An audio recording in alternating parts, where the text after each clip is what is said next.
the conducting of the strenuous job. They have done a very tough job, I will say, the investigation team. And I like to mention of Mr. Alamgir, investigating officer, and Mr. Joha, and other members of the investigation team. Many thanks to them. Thanks to my bench officers, assistant bench officers, and those who operated our devices and machineries, including Mr. Meher. He has done a lot in the preparation of the judgment. I also like to extend thanks to my registry, to all the staff, and to the respected journalists who have been working very hard to collect the information of this tribunal during the last a long period. And we are very much thankful, grateful to the members of the martyrs and those who have been injured, who have lost their eyes, their skulls, their nose, teeth, legs, hands, handicapped. In spite of being handicapped, they attended the court, they deposed the court, and they assisted in the running of the trial of the case. We are thankful to our police personnel and all other security staff, BGB, SB, DB, Metropolitan Police, and all others. And many thanks to those who have come to depose in the court. And very much thankful to the prosecution. The learned prosecutor, Mr.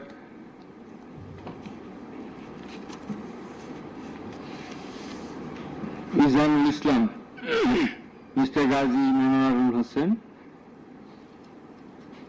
they played a substantial part in the trial. And I will mention the other names of the prosecutors who have also contributed to some extent from time to time during the proceeding of this case. And they are Mr. Sultan Mahmud, Mr. Shahidul Islam Sadar, Mr. Farooq Ahmed,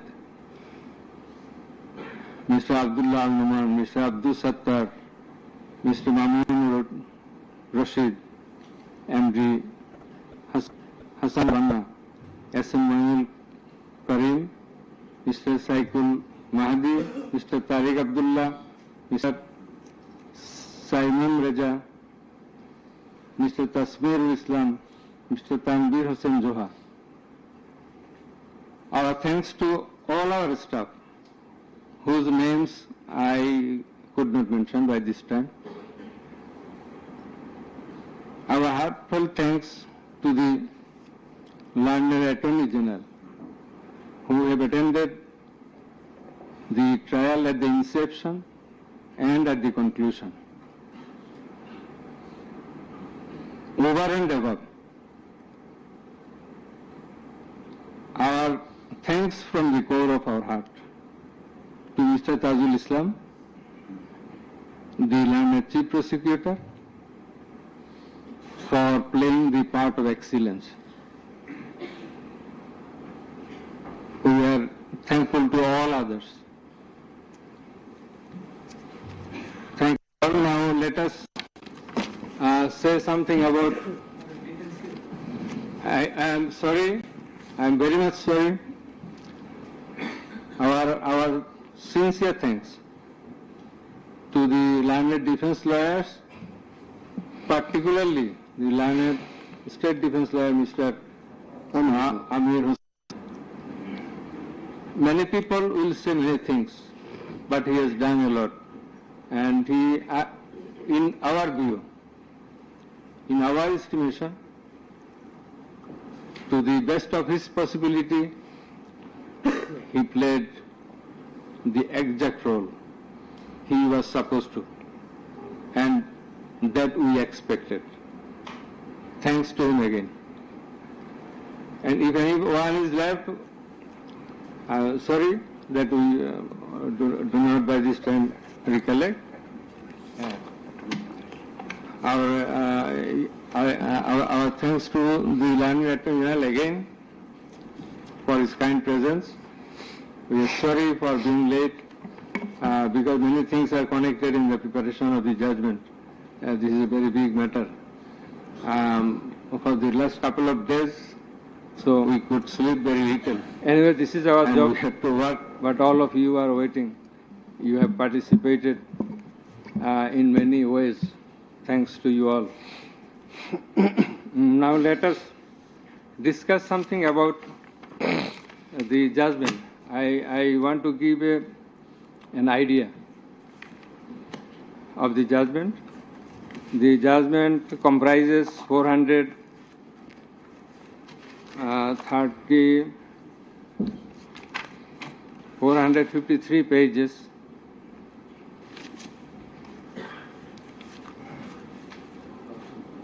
And it consists of 6 parts.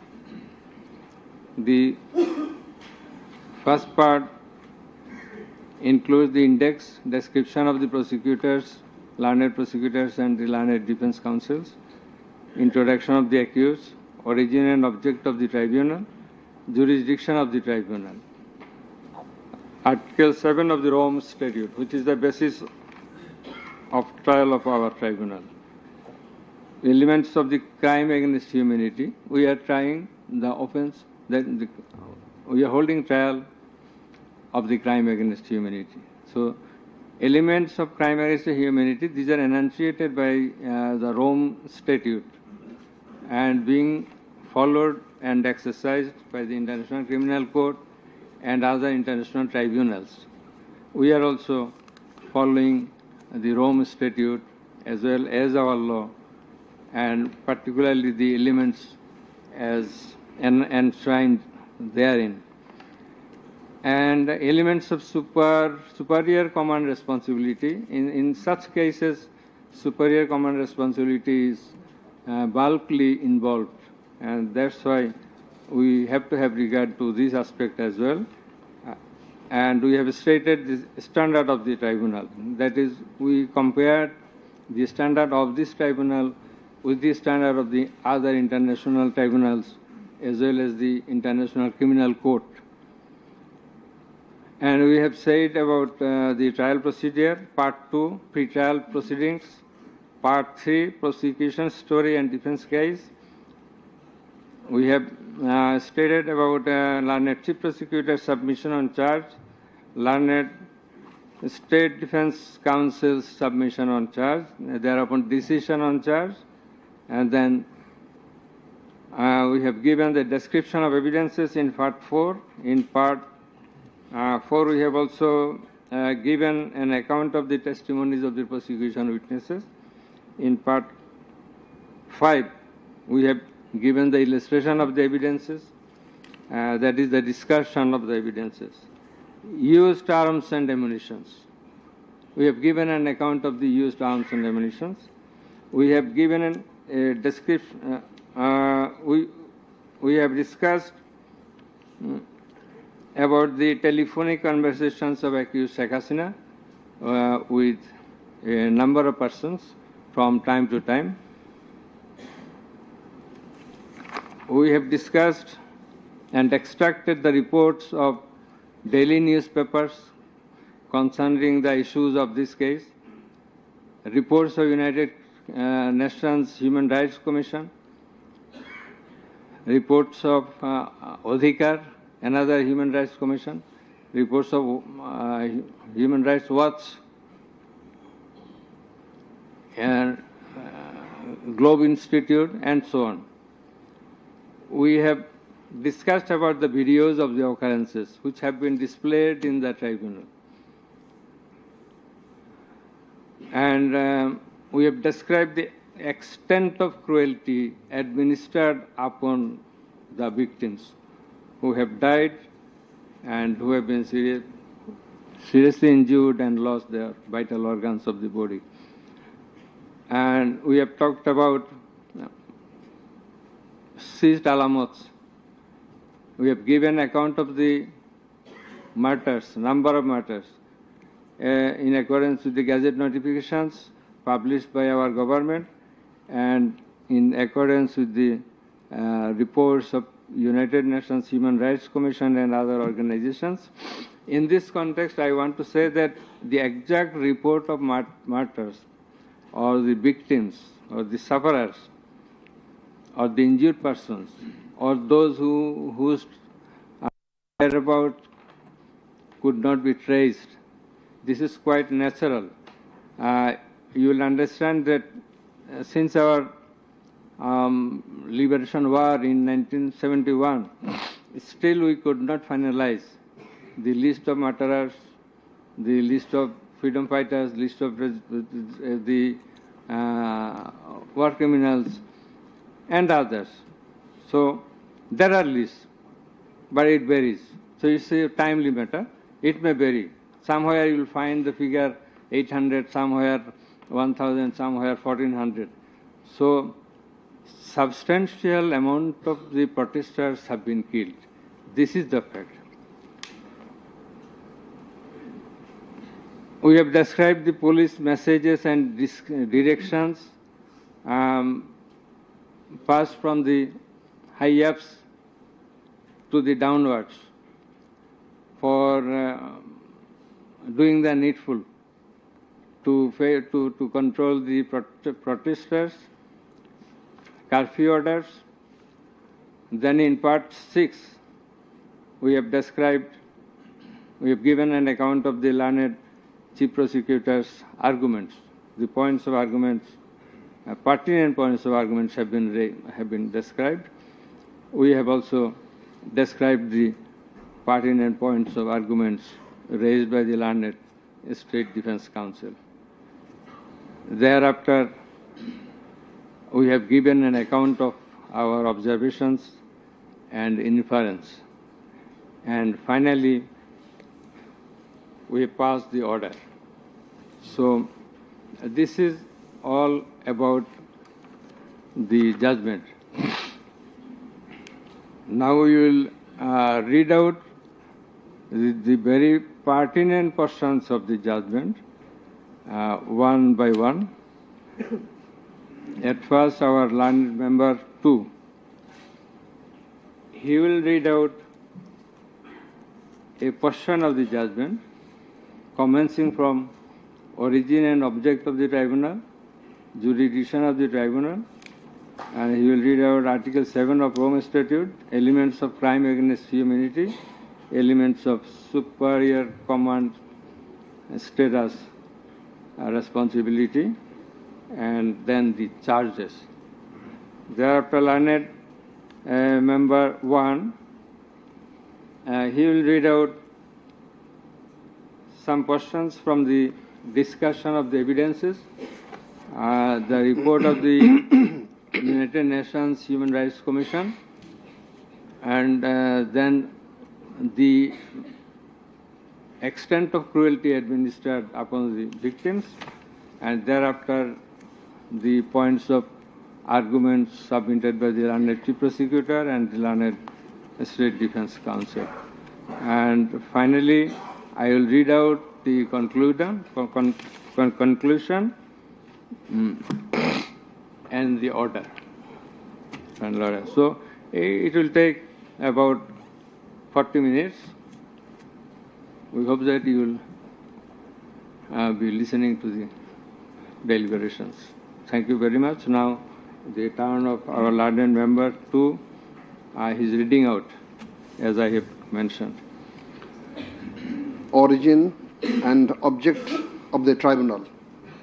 The International Crimes Tribunal has been established under the International Crimes Tribunal Act 1973 to provide for the detention, prosecution, and punishment of the persons for genocide, crimes against humanity, war crimes, and other crimes under international law committed within or beyond the territory of Bangladesh, whether before or after commencement of the Act. Jurisdiction of the Tribunal. The Tribunal has got the jurisdiction to try the offences enshrined in Section 3 and 4 of the International Crimes Tribunal Act 1973. Section 3 provides, a tribunal shall have the power to try and punish any individual or group or individuals, organization, or any member of any disciplined force, auxiliary force, or intelligence agency who, irrespective of his nationality, commits or has committed within or beyond the territory of Bangladesh, whether before or after the commencement of this Act, any of the crimes mentioned in its subsection 2. According to subsection 2 of Section 3, the following acts or any of them is crime within the jurisdiction of a tribunal for which there shall be individual responsibility. The Constitution of Bangladesh has given upper hand in Article 47, subclause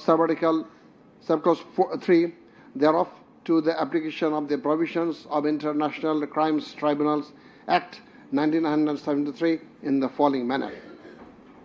Notwithstanding anything contained in this Constitution, no law nor any provision thereof providing for detention, prosecution, or punishment of any persons who is a member of any armed or defense or auxiliary forces, or any individual group of individuals or organization, or who is a prisoner of war for genocide, crimes against humanity, or war crimes and other crimes and crimes under international law shall be deemed void or unlawful, or ever to have become void or unlawful on the ground that such law or provisions of any such law is inconsistent with or repugnant to any of the provisions of the constitutions.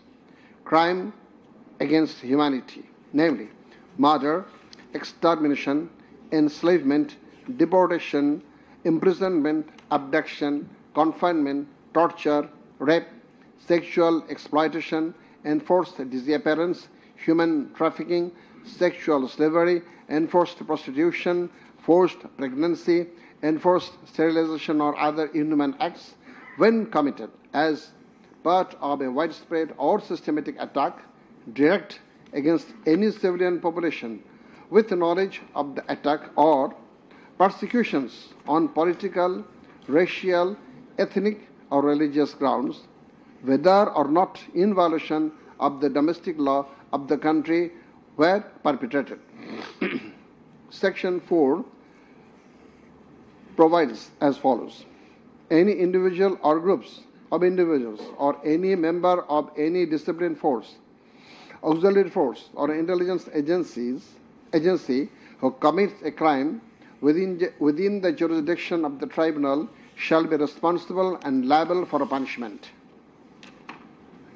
Any commander, superior officer, or leader who orders, permits, acquiesces, incites, or participates in the commission of any of the crimes specified in Section 3, or is connected with any plans or activities involving the commission of such crimes, or who fails or omits to discharge his duty to maintain a discipline or to control or supervise the actions of the persons under his command or his subordinates, whereby such persons or subordinates or any of them commit any such crimes, or who fails to take necessary measure to prevent the commission of such crimes.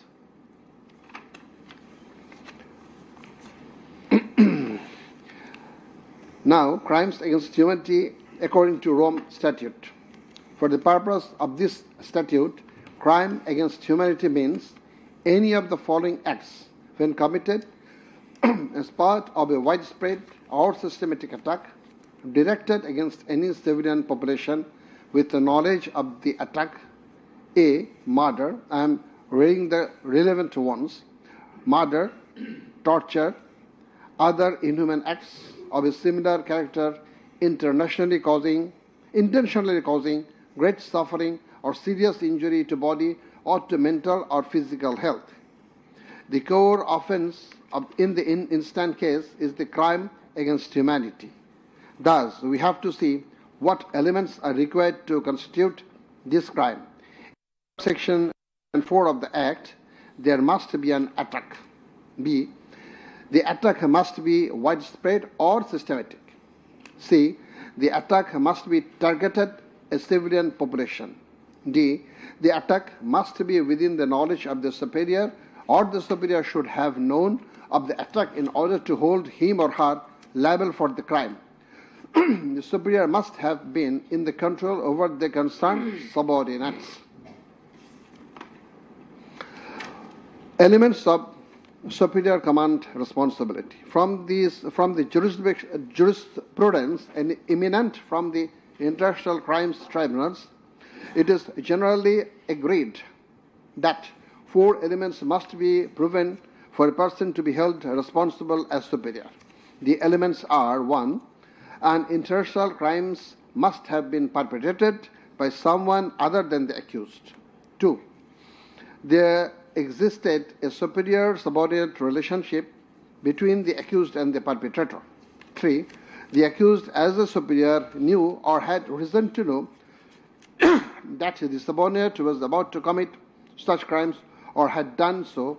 4. The accused as a superior failed to take the necessary and reasonable measure to prevent such crimes or punish the perpetrator.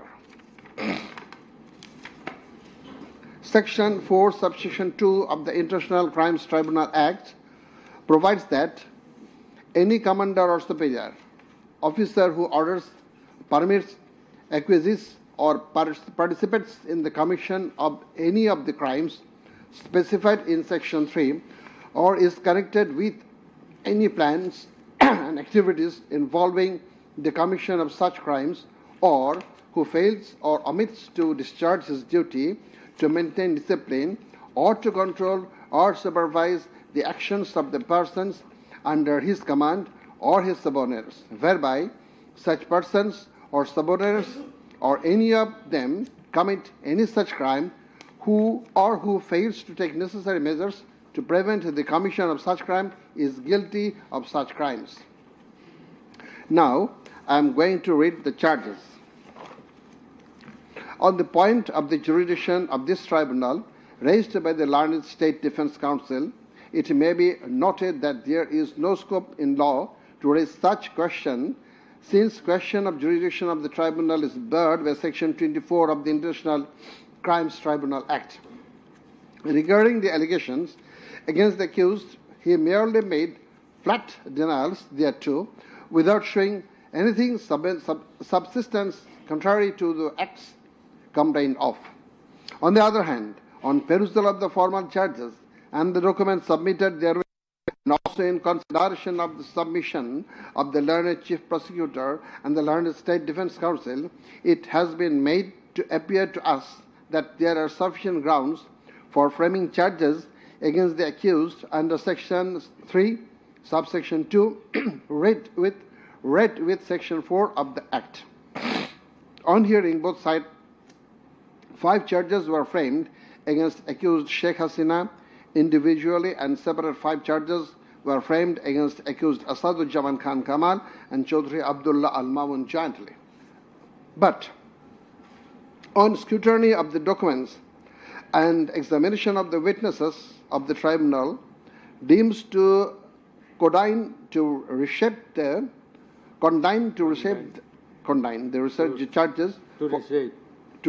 charges for ends of justice, and accordingly the same charges framed earlier have been modified in the following manner.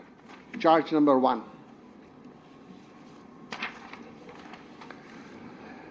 incitement in order to attack and kill protesting students of Dhaka University and other academic institutions of the country, and also failure to take preventive and punitive measures, and thus killing hundreds and severely injuring thousands of protesters.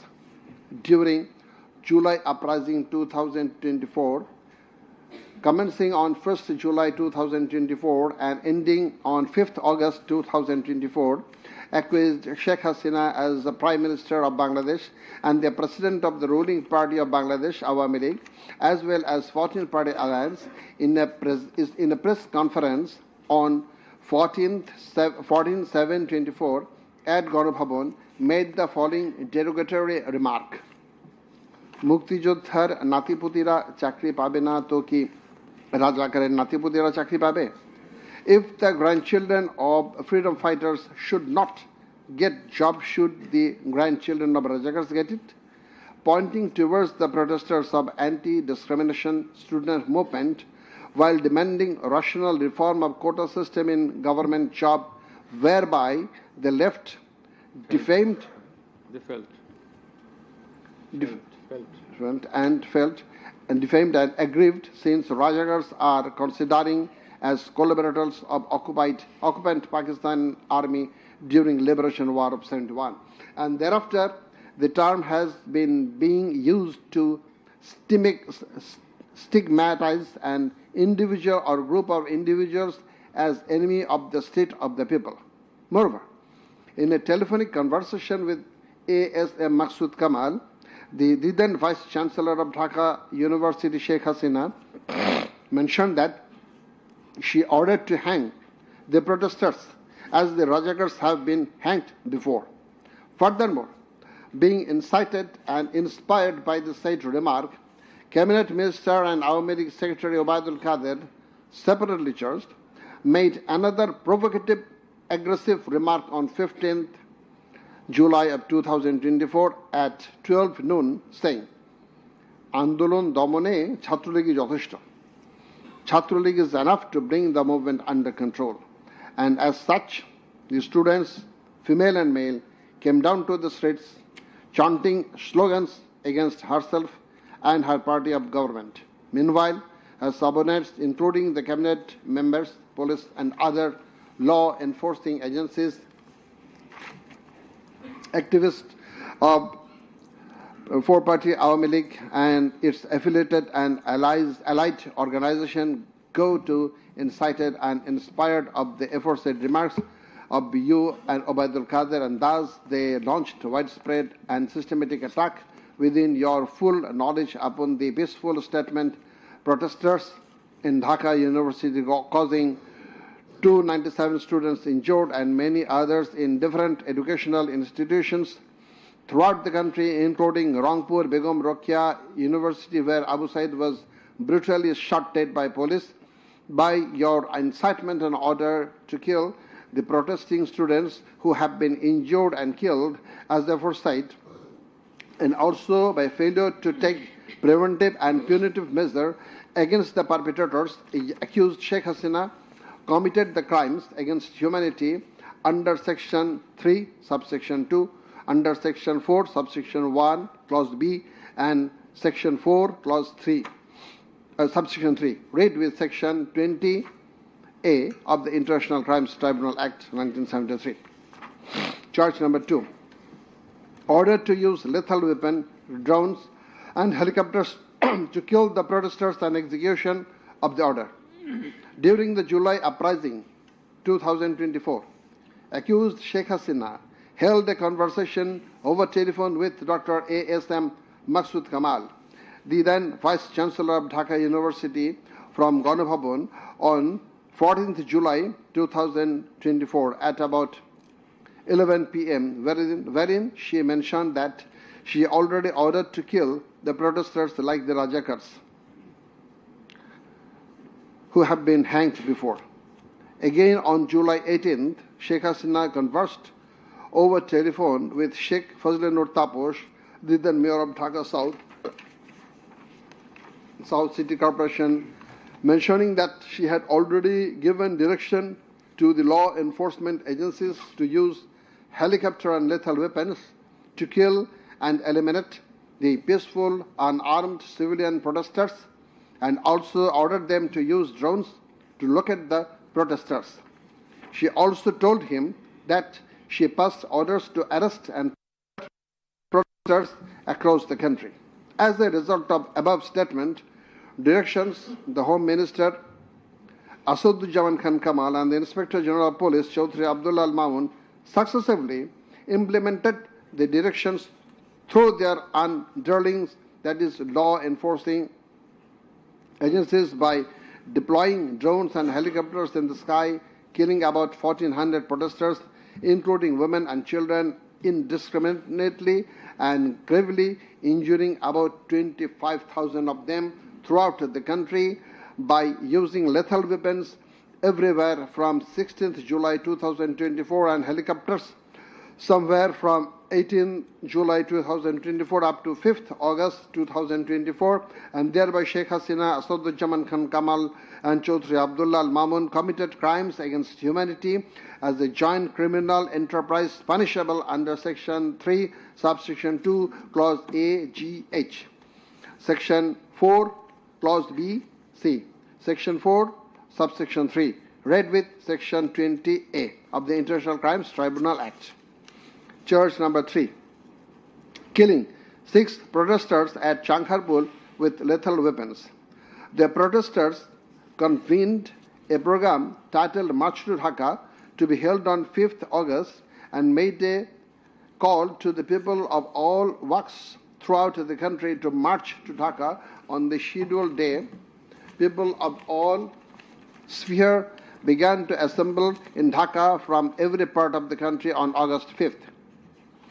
By incitement, order and inaction of Sheikh Hasina, by abetment and inaction of Home Minister Asaduzzaman Khan Kamal and Inspector General of Police Chaudhry Abdullah Al Mamun, the successive underlings got incited and inspired to kill the protesting students and common people, and thereupon under order, supervision and inaction of accused Asaduzzaman Khan Kamal, Chaudhry Abdullah Al Mamun and the then Dhaka Metropolitan Commissioner DMP Habibur Rahman, Joint Commissioner Police Sudip Kumar Chakraborty, Additional Deputy Commissioner Shah Al Alam Muhammad Akhtarul Islam, Assistant Commissioner Muhammad Imrul and Inspector Muhammad Arshad Hussain, who have been separately prosecuted, successively ordered to commit atrocities to the protesters assembled at Chankharpur of Dhaka and supervised the same, and during such atrocities 6 unarmed protesters, namely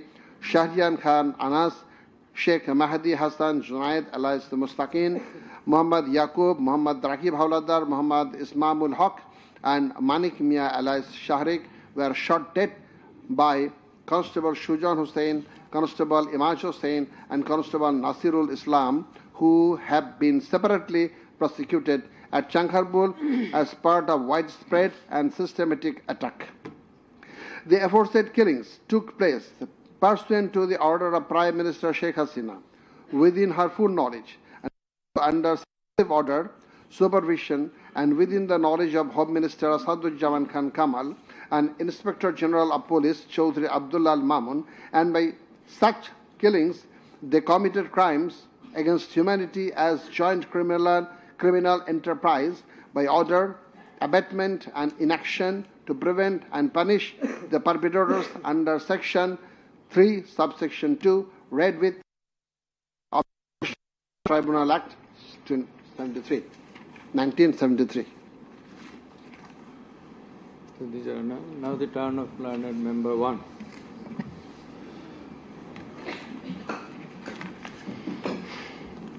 It transpires from the prosecution witnesses deposed in corroboration of the facts of incitement and order of accused Sheikh Hasina to deploy drones and helicopters and also to use lethal weapons to kill the protesters.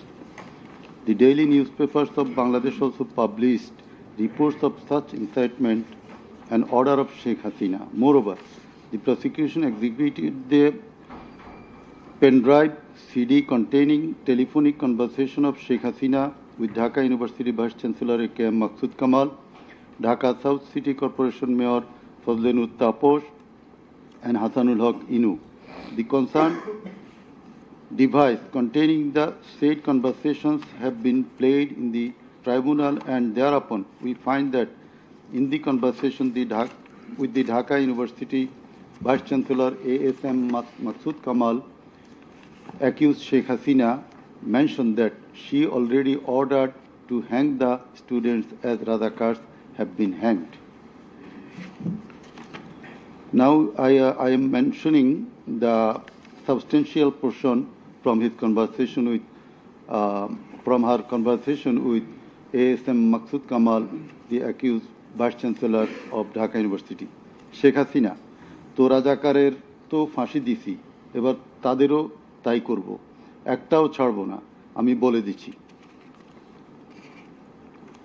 Sheikh Hasina, কোন দেশে বাস করি আমরা? এদেরকে বাড়তে বাড়তে তো রাজাকার অবস্থা হয়েছে, দেখিস নাই? সবগুলোকে ফাঁসি দিছি, এবার তোদেরও ছাড়ব না। শেখ হাসিনা, সব এইগুলাকে বাইর করে দিতে হবে, আমি বলে দিছি আজকে সহ্য করার পরে অ্যারেস্ট করবে, ধরে নেবে এবং যা অ্যাকশন নেয়ার নেবে।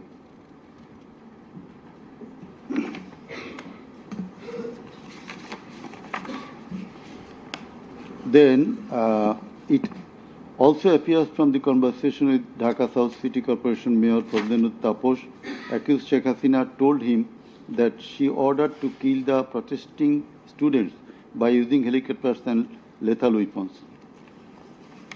The substantial portion of the conversation is Sheikh Hasina, দরকার নাই, ওটা দরকার নাই, আমি সেনাপ্রধানের সাথে কথা বলেছি, ওরা রেডি থাকবে, ঠিক আছে। এখন তো আমরা অন্য করতেছি, ড্রোন দিয়ে ছবি নিচ্ছি আর হেলিকপ্টারে হচ্ছে মানে কয়েক জায়গায়। তাপস, তাহলে ওই কিছু ছবি দেখে পাকড়াও করা যায় না তাদের রাতের মধ্যে? শেখ হাসিনা, সবগুলিকে অ্যারেস্ট করতে বলেছি রাত্রে। তাপস, হ্যাঁ, পাকড়াও করলে ওদেরকে। শেখ হাসিনা, না, ওটা বলা হয়ে গেছে, ওটা নিয়ে র্যাব, ডিজিএফআই, এনএসআই সবাইকে বলা হয়েছে যে যেখান থেকে যে কয়টা পারবা ধইরা ফেল। তাপস, জি। শেখ হাসিনা, ওটা বলা আছে, আর এখানে গ্যাদারিং দেখবে সেখানে, আর যেখানে গ্যাদারিং দেখবে সেখানে ওই উপর থেকে করাচ্ছি, অলরেডি শুরু হয়েছে কয়েকটা জায়গায়। তাপস, জি। শেখ হাসিনা, আমার নির্দেশনা দেয়া আছে, ওপেন নির্দেশনা দিয়ে দিছি, এখন লেথাল উইপন ব্যবহার করবে, যেখানে পাবে সোজা গুলি করবে। তাপস, জি জি। শেখ হাসিনা, না পড়াইয়া দিছে, মেশিনপত্র সব পুড়ে গেছে, আমি বলছি যা পড়াতে, ও আমাদের সেতু ভবন পড়াইছে। তাপস, জি, ওরা রাতে মনে হয় আরো ব্যাপক আক্রমণ করবে।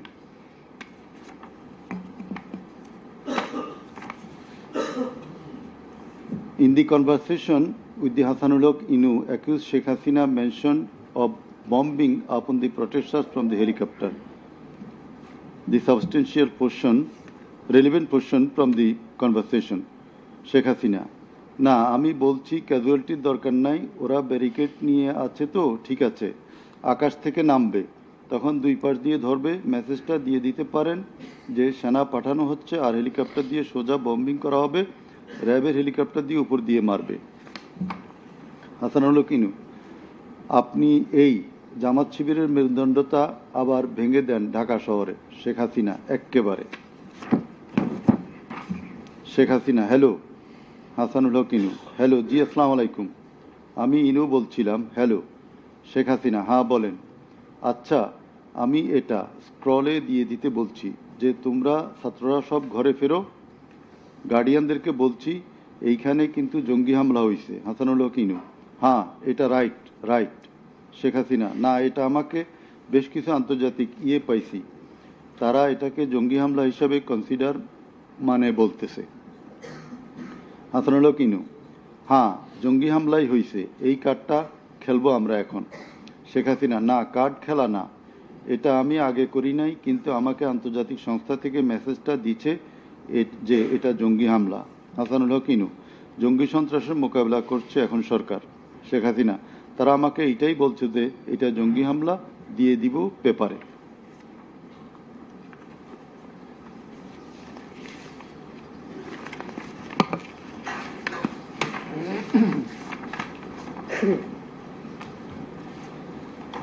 Reports of international and national organizations.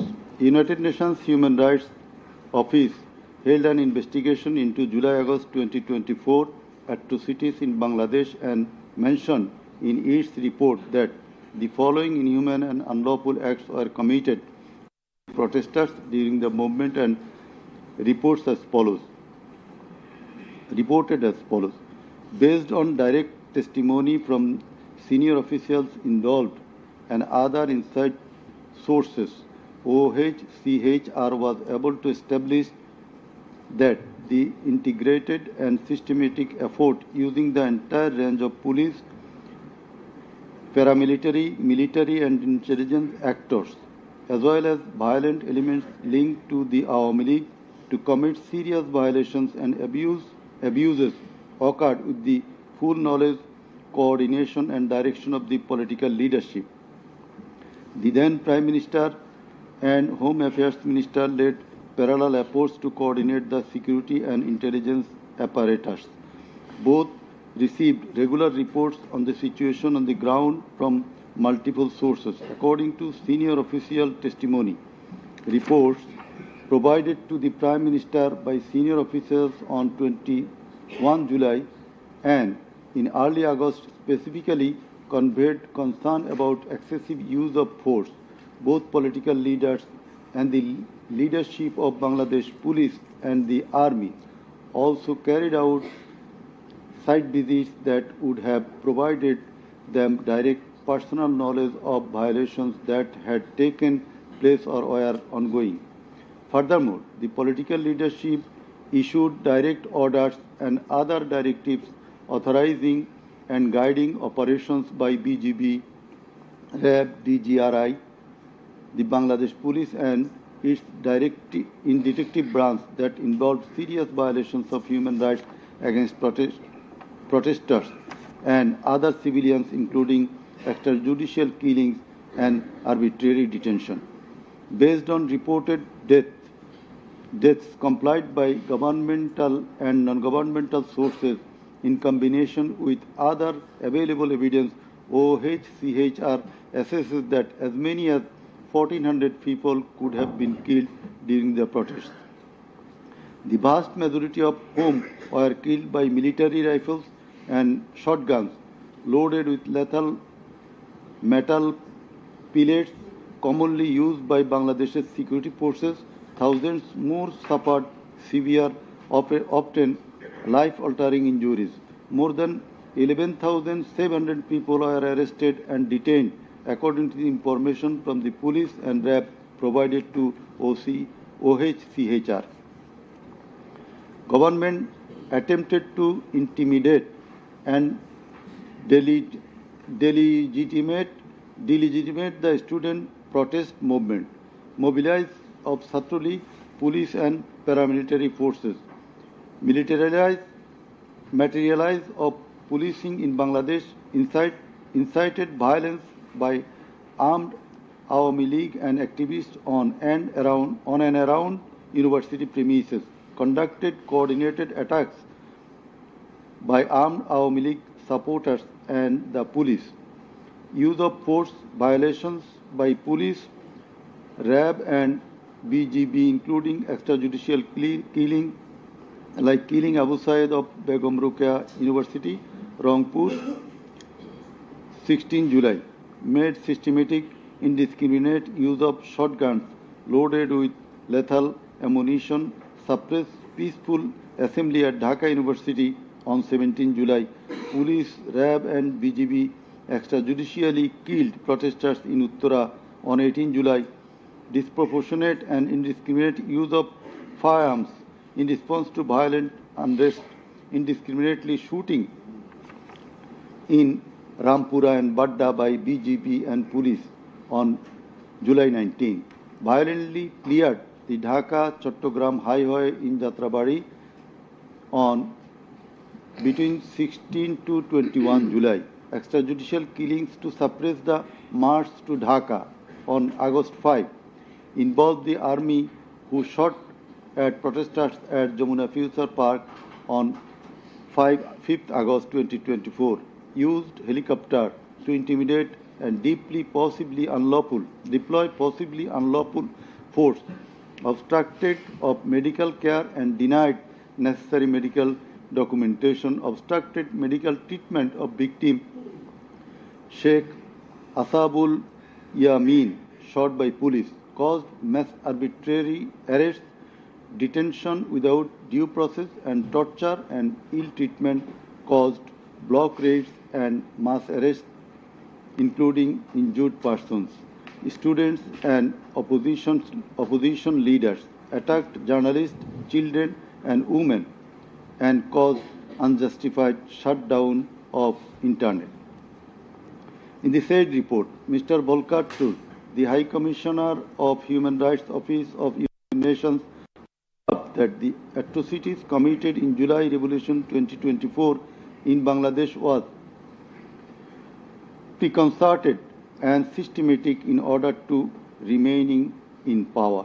There are cogent grounds to believe that hundreds of extrajudicial killings, arrests, detention, and torture were carried out by the political leaders and the highest law enforcing authorities within their knowledge and under their direction and supervision as strategy to suppress the movement, whereby human rights have been seriously violated and thus international crimes have been committed. He also observed that the evidences collected do depict a picture of widespread state atrocities and targeted killings. He further remarked that such atrocities ought to be brought under accountability. There are many other similar reports by the Global Institute International Truth and Justice Project, Bloodshed in Bangladesh, World Report 2025 of Human Rights Watch. Then we are going to videos of the occurrences. It appears from the Caesar list contained in Volume 4, captions, Caesar list, and documentary evidence that a good number of videos of the alleged occurrences have been seized by the investigating officer, which are described below. Number 1. A video of 1 hour 23 minutes and 5 seconds showing a press conference dated 14 July 2024 of accused Sheikh Hasina after her return from China, in which she, in answer to a question of one journalist, angrily remarked, pointing towards the protesting students, মুক্তিযুদ্ধের বিরুদ্ধে আর মুক্তিযোদ্ধার বিরুদ্ধে এত ক্ষোভ কেন? মুক্তিযোদ্ধাদের নাতিপুতিরা চাকরি পাবে না তো কি রাজাকারের নাতিপুতিরা পাবে? Number 2, a video of 35 seconds dated 15 July 2024 showing protest of the agitated students of Dhaka University at midnight against the remark of Sheikh Hasina made in the press conference dated 14 July 2024 pointing towards the protesting students. Number 3, a video showing the remark Rajakarder jawab debe Chhatrolig.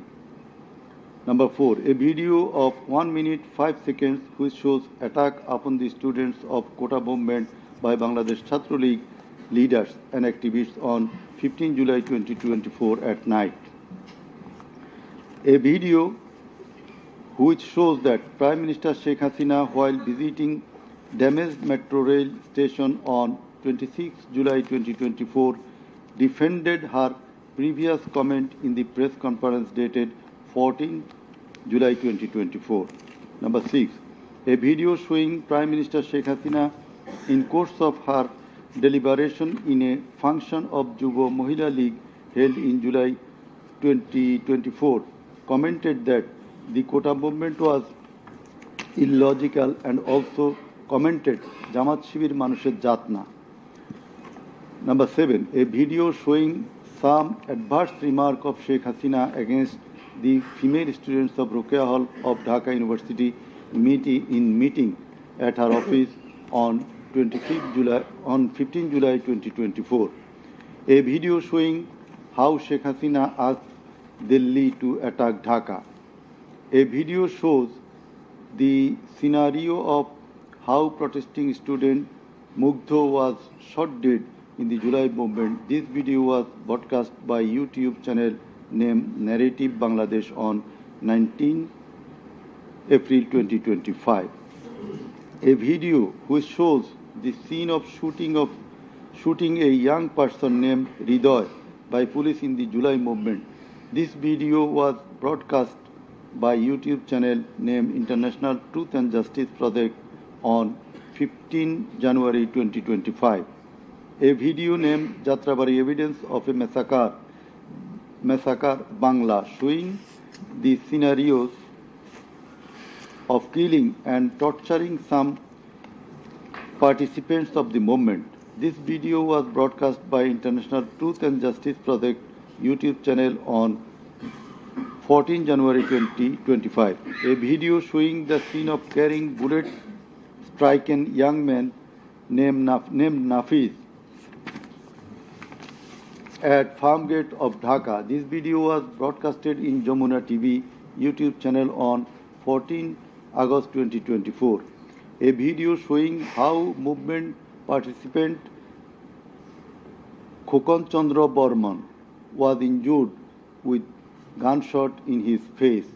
It appears that the whole face, including mouth, nose and eyes of Khokon Chandra Burman have been completely disfigured.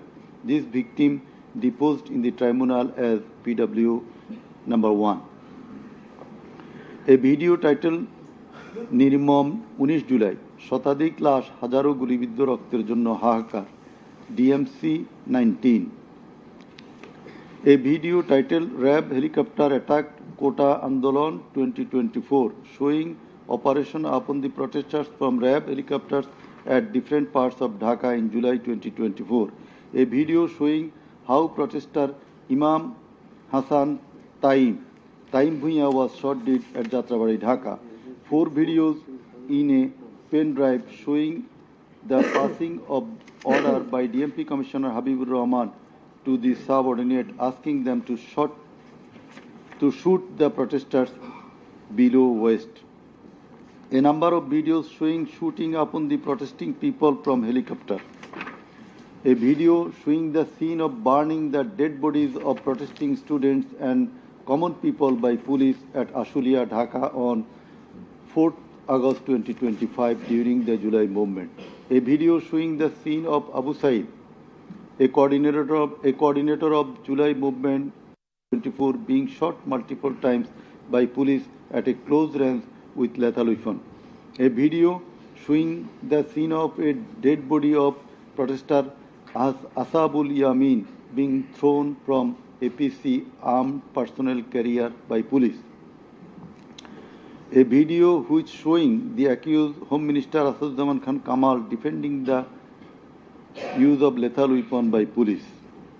Extent of cruelty. It transpires from the evidences that cruelty of the extreme level was administered upon the dead and injured protesters. Police and activists of Awami League, Chhatra League and Jubo League blocked the entrance and exit of ambulances carrying the injuring protesters. Hospitals were asked not to give admission to the injured protesters. It appears from the testimony of PW2 that in some cases, patients were searched by police and ruling party activists. Doctors were intimidated and some of the doctors were transferred due to giving treatment to the protesting injured persons.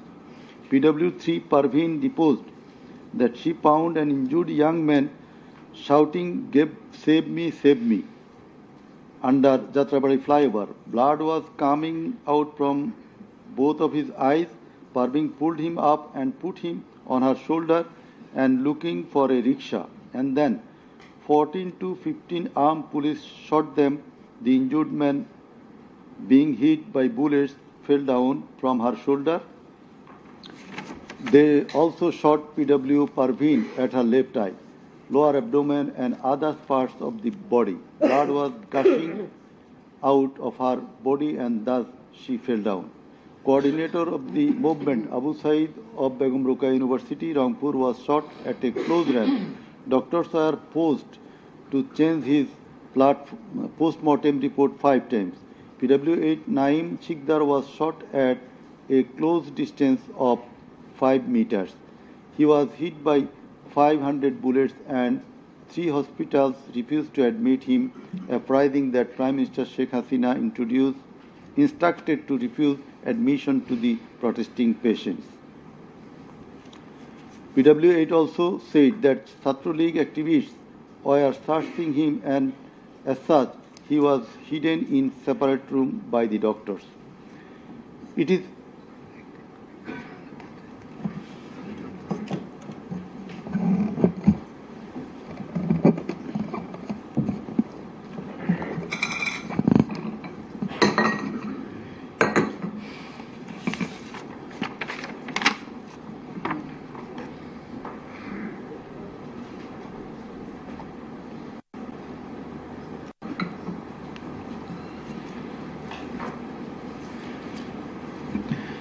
It is revealed from the evidence of PW9 Shahina Begum that police burned the dead body of her son along with some other dead bodies in Ashulia of Dhaka. PW10 MD Enab Nazez Zaki also stated that his son was killed and then the dead body was burnt by police in Ashulia. We find from the testimony of PW10 Asabur was shot dead and set ablaze. It appears from the testimony of PW13 Dr. Muhammad Mahfuzur Rahman that most patients admitted to the hospital had no skull. The detective branch members had forbidden the doctors not to be serious in the treatment of the protesting patients and also that they had been instructed from the higher authorities not to release the protester patients admitted there. The patients were mostly aged 13 to 30 years. The DB also asked the doctors not to admit any more patients injured in the movement. This witness also said that in order to hide the injured patients from the sight of DB personnel, the doctors adopted some tactic like changing the names of the patients and the type of injury in the admission register and recording road accident or other reasons instead of bullet wounds. It appears from the evidence of PW15 Dr. Hassanul Banna that police and Awami League activists prevented treatment of the protester patients, prohibited new admission of such patients, checked admission register, took away a list of patients, set down entrance of the hospital and prevented entrance and exit of the ambulances and patients. This witness also said that one patient named Mustaqin Billah was admitted through an alternative entrance. To save the protester patients, the doctors had to change the name of the patients and particular of their problems,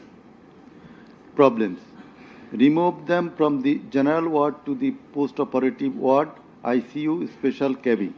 He added that treatment was given to such patients at risk of life of the doctors. We find from the deposition of PW18, Dr. Razibul Islam, that he was forced to change the post-mortem report of Abu Said 4 to 5 times. He was threatened with the saying that if he does not change the cause of death of Abu Said, he would be prosecuted. He was further told that there was an intelligence report against him. PW19 Shariful Islam was injured in the bombardment in Kustia. 62 pellets were removed from his body and 500 more still in his body.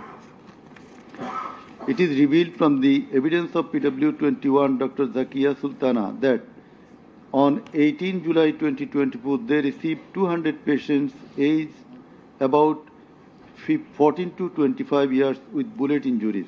On 19 July 2024, also similar number of patients with bullet injuries were admitted in the hospital. Numerous patients with bullet injuries were admitted on 4th, 5th, 6th August 2024. It further appears from the evidence of this witness that Out of apposite patients, 493 lost one eye forever, 11 lost both eyes forever, 28 lost vision of both eyes, and 47 lost vision of one eye. It appears from the evidence of TW22, Mr. Idris, that while his son Maruf Hussain, after being shot by police, was being taken to the hospital, a policeman poked the wounded area of his son with the rifle butt. PW23 Amena Akhtar deposed that while Home Minister Asadzaman Kamal and IGP Chaudhry Abdul Mamun were passing across Jatrabari, one police officer was showing them a video of their attacks on protesters and said, "Guli kori ekta, more ekta, ahuto hoy ekta, ektai jai, bakita jai na." It transpires from the testimony of PW27, Dr. Mashuk Ahmed, that Chhatraleague activists stopped ambulance carrying protesting wounded near Shahidullah Hall of Dhaka University. They also checked the patient identity, asked the doctors not to treat the wounded protesters and also not to be so serious in their treatment. He further said 5 doctors were transferred elsewhere due to rendering treatment to protesters with bullet injuries. This witness also stated that the direction of the gunshot wounds of the patients treated on 19, 20, 21 July and 4-5 August in Dhaka Medical College Hospital was from the top to the bottom. He meant that the gunshot was done from above, which obviously implies helicopter. It appears from the evidence of PW47 Nahid Islam deposed that bullets were fired from helicopter and that many false cases were filed against the protesters, and also that the activists of Awami League, Jubo League and Chhatra League prevented the treatment and burial of protesters. Furthermore, some of the protesters were forcibly disappeared and many dead bodies of the protesters were concealed. He himself and some other student leaders were abducted. PW48 Ali Ahsan Junaid stated that on 15 July 2024, Chhatra League activists brutally attacked and injured the Dhaka University students, hindered going to the hospital and tortured them in the hospital. He further said that the protesters were fired from the helicopter. We find from the evidence of PW54, Mr. MD Alamgir, investigating officer, that the protester named as Ashabul Yamin was thrown down from the APC by the police.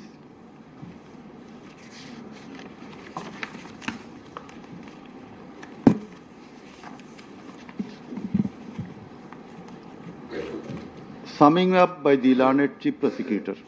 The learned Chief Prosecutor advanced argument on conclusion of the testimonies of the prosecution witnesses. He submitted that the instant case is an unprecedented and unexceptional one in the history of this subcontinent. After achieving independence in 1971, the people of the country had a great expectation and belief that all sorts of suffering, poverty, tyranny and high-handedness of the government and the mighty quarters would come to an end and people would enjoy liberty, happiness and all fundamental rights, but all these have been doomed to ashes. The learned prosecutor dubbed the ruling party Awami League as fascist ab initio. From the very inception of independent Bangladesh, the Awami League government concentrated to perpetuate its power by way of exploitation, torture, killing, abduction, denial of democracy and fundamental rights of the people, freedom of press, and speech as well as social justice, and thereupon established dictatorship by forming Bakshal. The then Awami League government led by Sheikh Mujibur Rahman planned in connivance with a neighboring country to weaken and abolish our glorious army, and thus formed Rakhi Bahini, an armed organized parallel to the army. In the like way, after coming to the power in 2008, accused Sheikh Hasina's government committed the same acts like torture, abduction, killing, false prosecution, imprisoning, confinement, enforced disappearances, so dominated judiciary, restricted the freedom of press and freedom of speech. Sheikh Hasina oppressed the critics, writers, journalists, members of civil societies, lawyers and judges, and ousted many of them from the country. The then Chief Justice Sheikh S.K. Sinha, eminent writer and journalist, as well as historian Mahmudur Rahman, politician and journalist Pinaki Bhattacharya, Shafiq Rahman, Ilyas Hussain, Kanak Sarwar, Mushfiqul Fadl Ansari, Waliullah Numan, Shahed Alam, Jawad Nirjor, Tasneem Khalil, Julkarnain Shaer, Barrister Abdul Razzaq were driven out of the country for speaking the truth and criticizing the government's misrule, oppression and loopholes.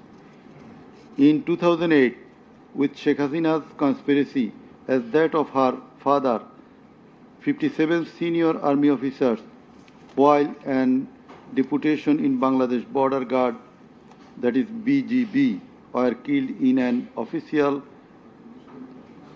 congregation of Pilkhana BGB headquarters by the Awami League leaders and loyal army officers. No action was taken.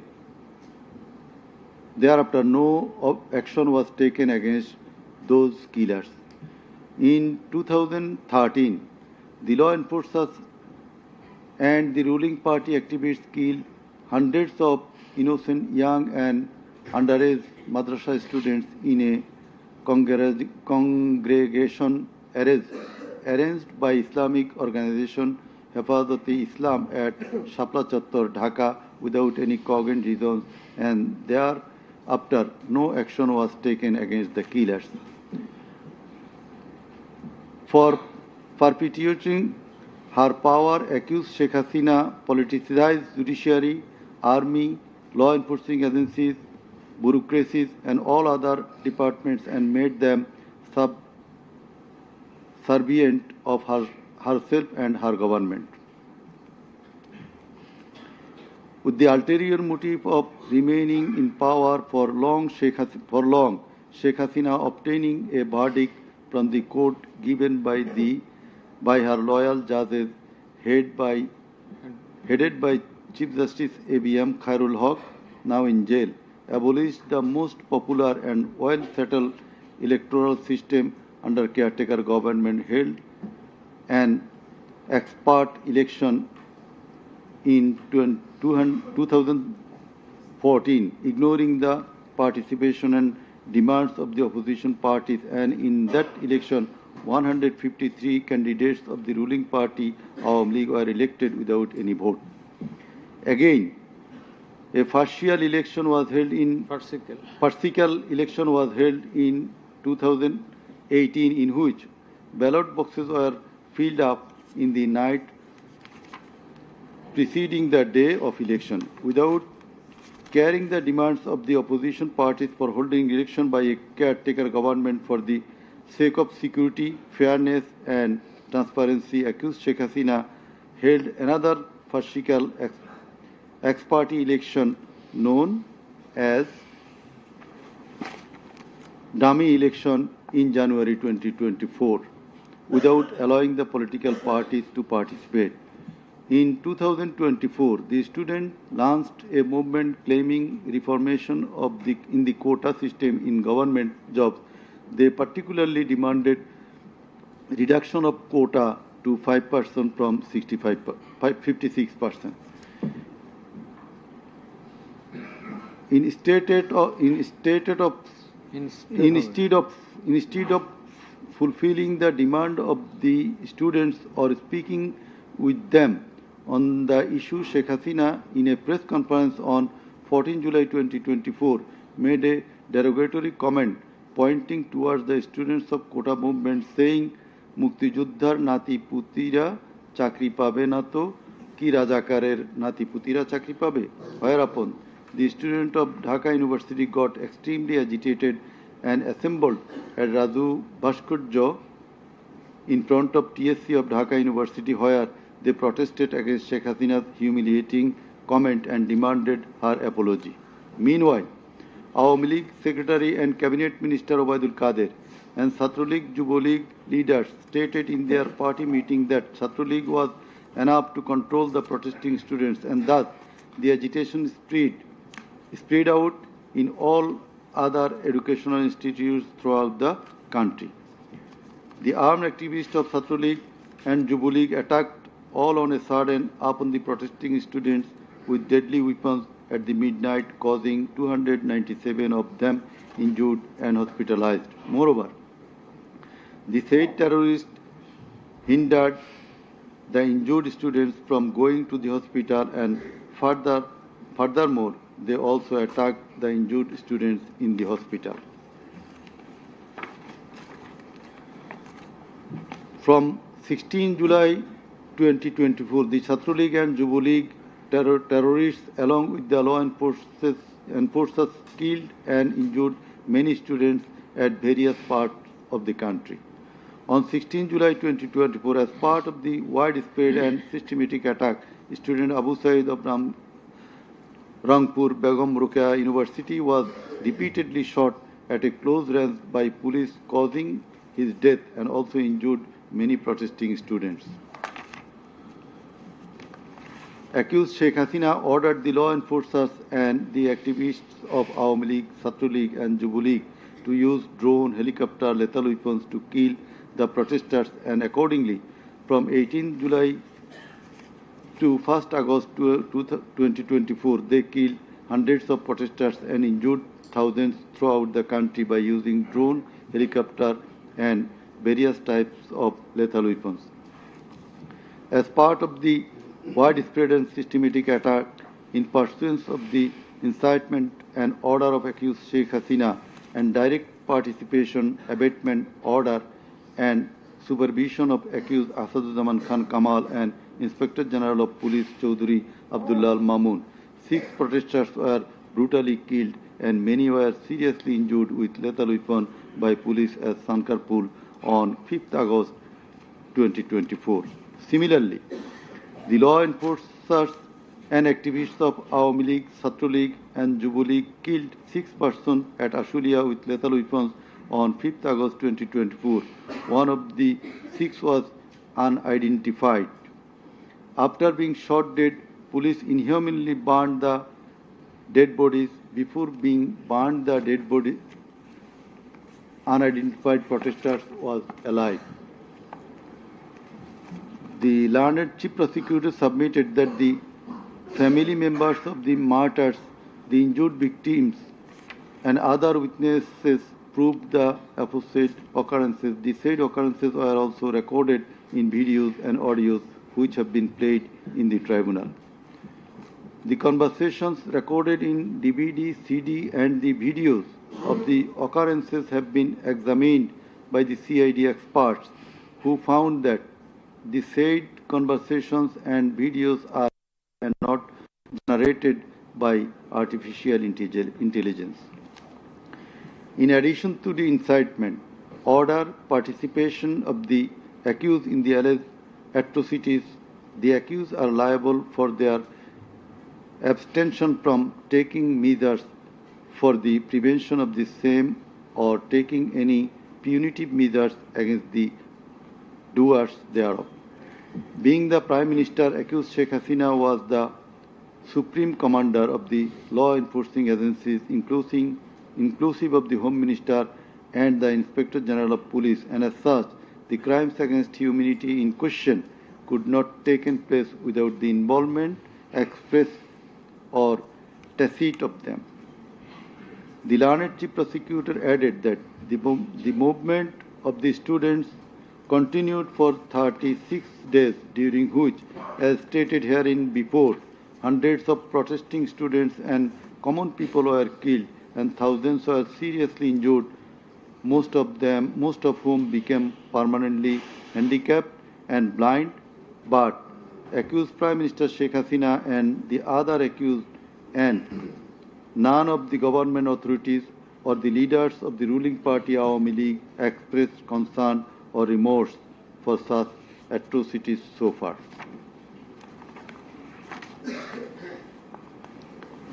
Accused Sheikh Hasina, instead of expressing remorse or seeking apology for the said crimes, continued to commit further crimes by threatening the present government, the International Crimes Tribunal personnel and the prosecutors, and also the political party leaders in her hate speeches in audio conversations from time to time.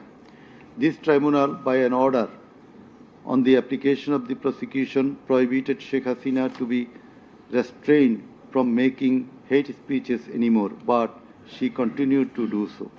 Sheikh Hasina committed contempt of this tribunal by threatening the concerned officials of the government as well as the tribunal personnel, inclusive of the prosecutors, to kill 226 persons and burn the houses of the rival party leaders and activists in an audio conversation with one of her party activists, for which the tribunal drew a contempt proceeding against her. In the said proceeding, the tribunal convicted Sheikh Hasina and sentenced her with 6 months imprisonment. The accused committed crimes against humanity jointly by their incitement, order, abatement, participation and inaction, which come within the purview of joint criminal enterprise and superior command responsibility. The authorities in question were widespread and systematic and was atrocities. The atrocities in question were widespread and systematic, and it was directed against the civilian population.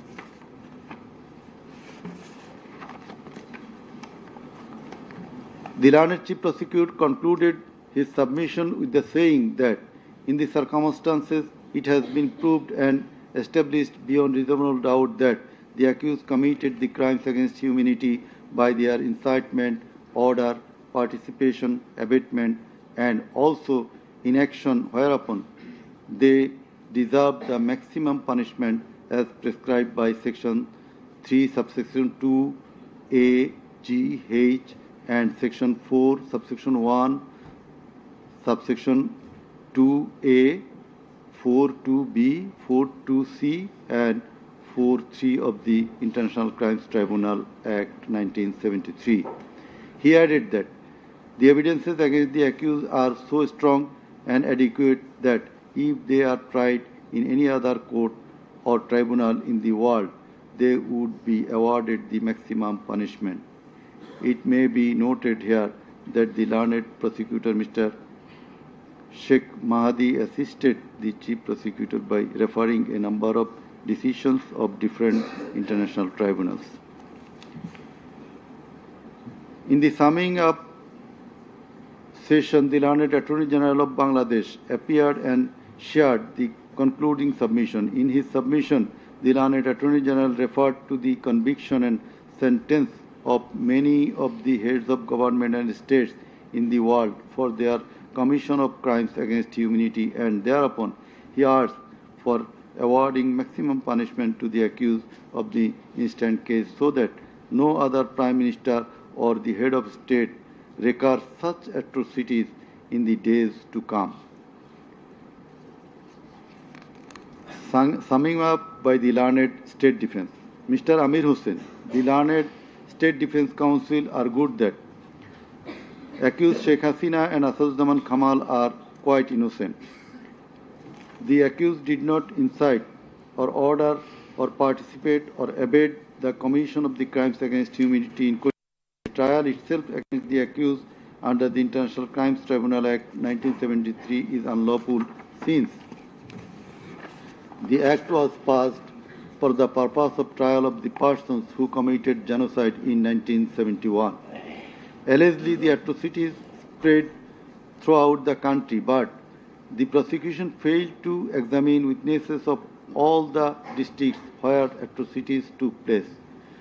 The Learned Defense Council submitted that no helicopter was used to kill the protesting students and public in the July-August movement 2024.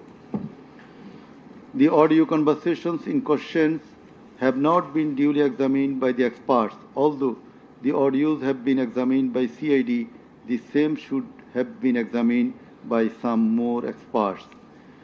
He questioned the prosecution's claim as to the number of the dead and injured.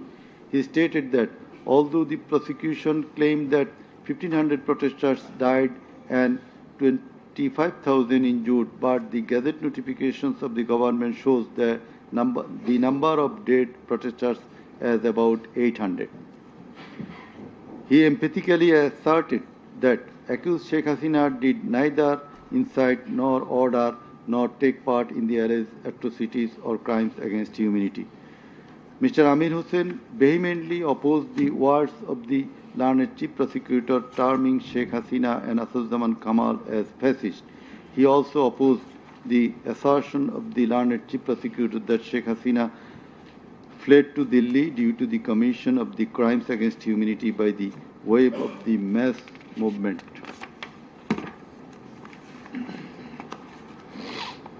Rather, she was compelled to depart the country against her will. The Learned State Defense Council argued that the attack in question was neither widespread nor systematic nor directed against the civilian population.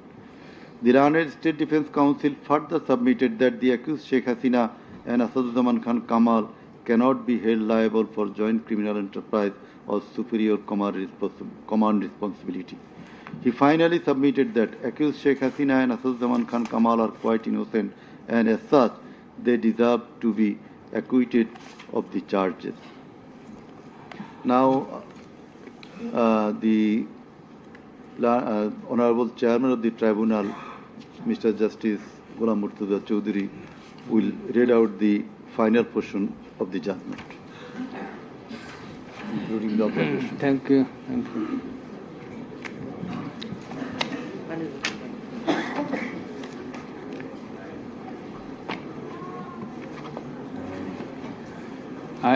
I will start with some matters of judicial notice.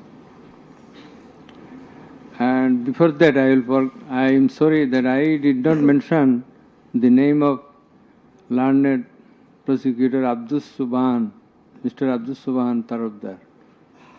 Sometimes he was found here. I think he remains busy in the tribunal too. Sorry? So he was seen sometimes here to assist us. So our thanks to him as well. We have taken judicial notice of some incidents. Number 1, accused Sheikh Hasina started making contemptuous and hate speeches in the social media subsequent to the July movement 2024, whereupon she was ordered by this tribunal to be restrained from such speeches of contempt and hatred. Secondly, in a telephonic conversation with a party activist named Mr. Shakil, accused Sheikh Hasina, infringing tribunal's order, made some hateful and contemptuous remarks, asking said activist Shakil to kill 226 persons, as 226 cases have been filed against her. and to burn the houses of the rival people. Whereupon this tribunal convicted her for contempt of the tribunal and sentenced her to 6 months imprisonment. Another one, the tribunal has further noticed one of her interviews published in the Daily Star a few days ago. The date has not been noted here, in which she impliedly admitted that atrocities had certainly taken place in July movement 2024, but she denied that she ordered to commit such atrocities. It has further been noticed by the tribunal that in another interview with a YouTube channel named Desh Samoy of India, accused Prime Minister Sheikh Hasina admitted her responsibility for the July 24 atrocities in the words, within quotation, as the leader of the country, I assume ultimate leadership responsibility. Furthermore, we have noticed that Sheikh Hasina made an interview with Daily Anandabazar of India on 7 November 25, wherein she admitted her superior command responsibility. So you may find the newspapers. Now I will start with our observations and inference. From the foregoing findings, facts and circumstances, it transpires that the students of Dhaka University and other academic institutions had launched a movement on 1 July 2024 demanding reformation in the quota system in the government jobs and continued the same till 5 August 2024. The government did not pay heed to the demands of the students.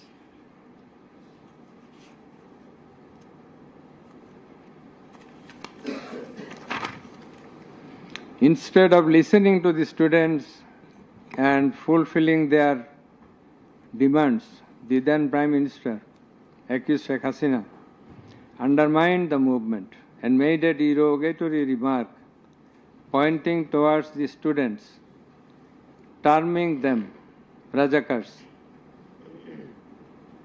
The term is an objurgation. In Bangla, this is a gali.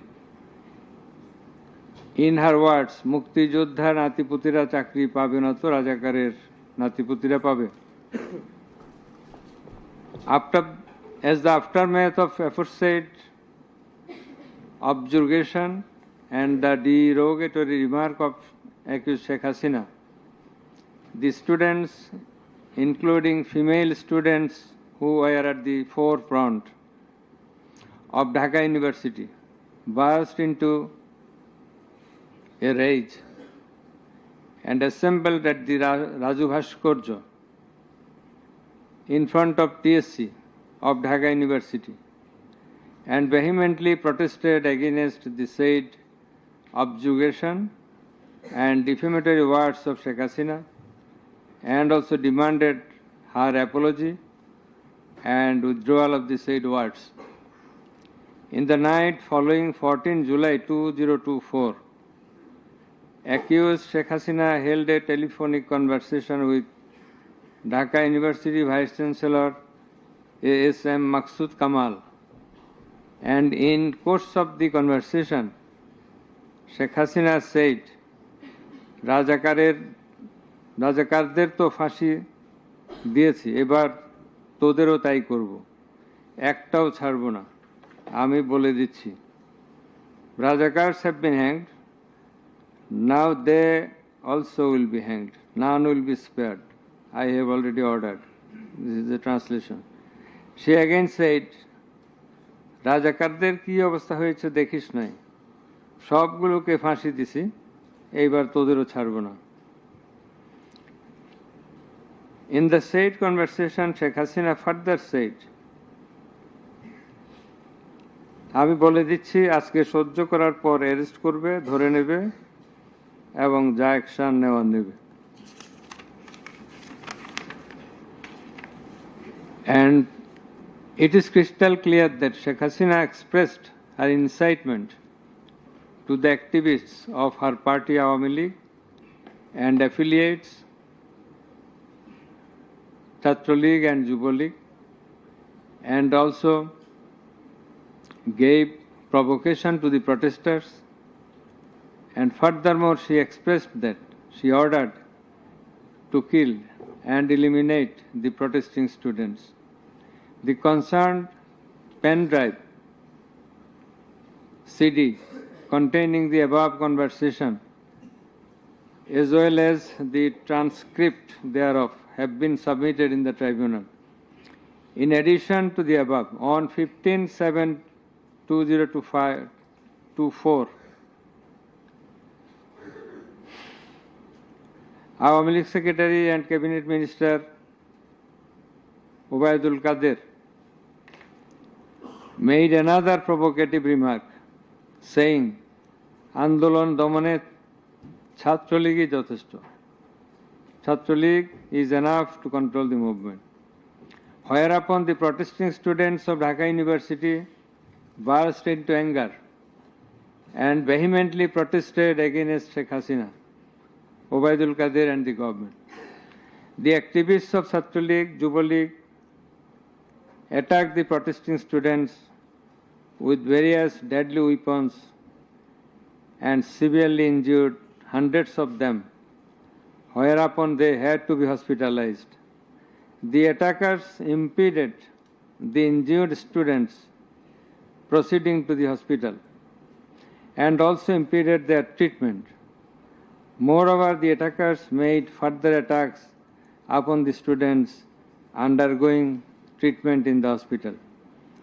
In consequence of the above noted incitements of Sheikh Hasina, in the press conference on 14 July 2024, her order to kill them, as revealed in her conversation on the following night with Dhaka University Vice Chancellor, and also the provocative and aggressive remark of Awami League Secretary Obaidul Qadir, the law enforcers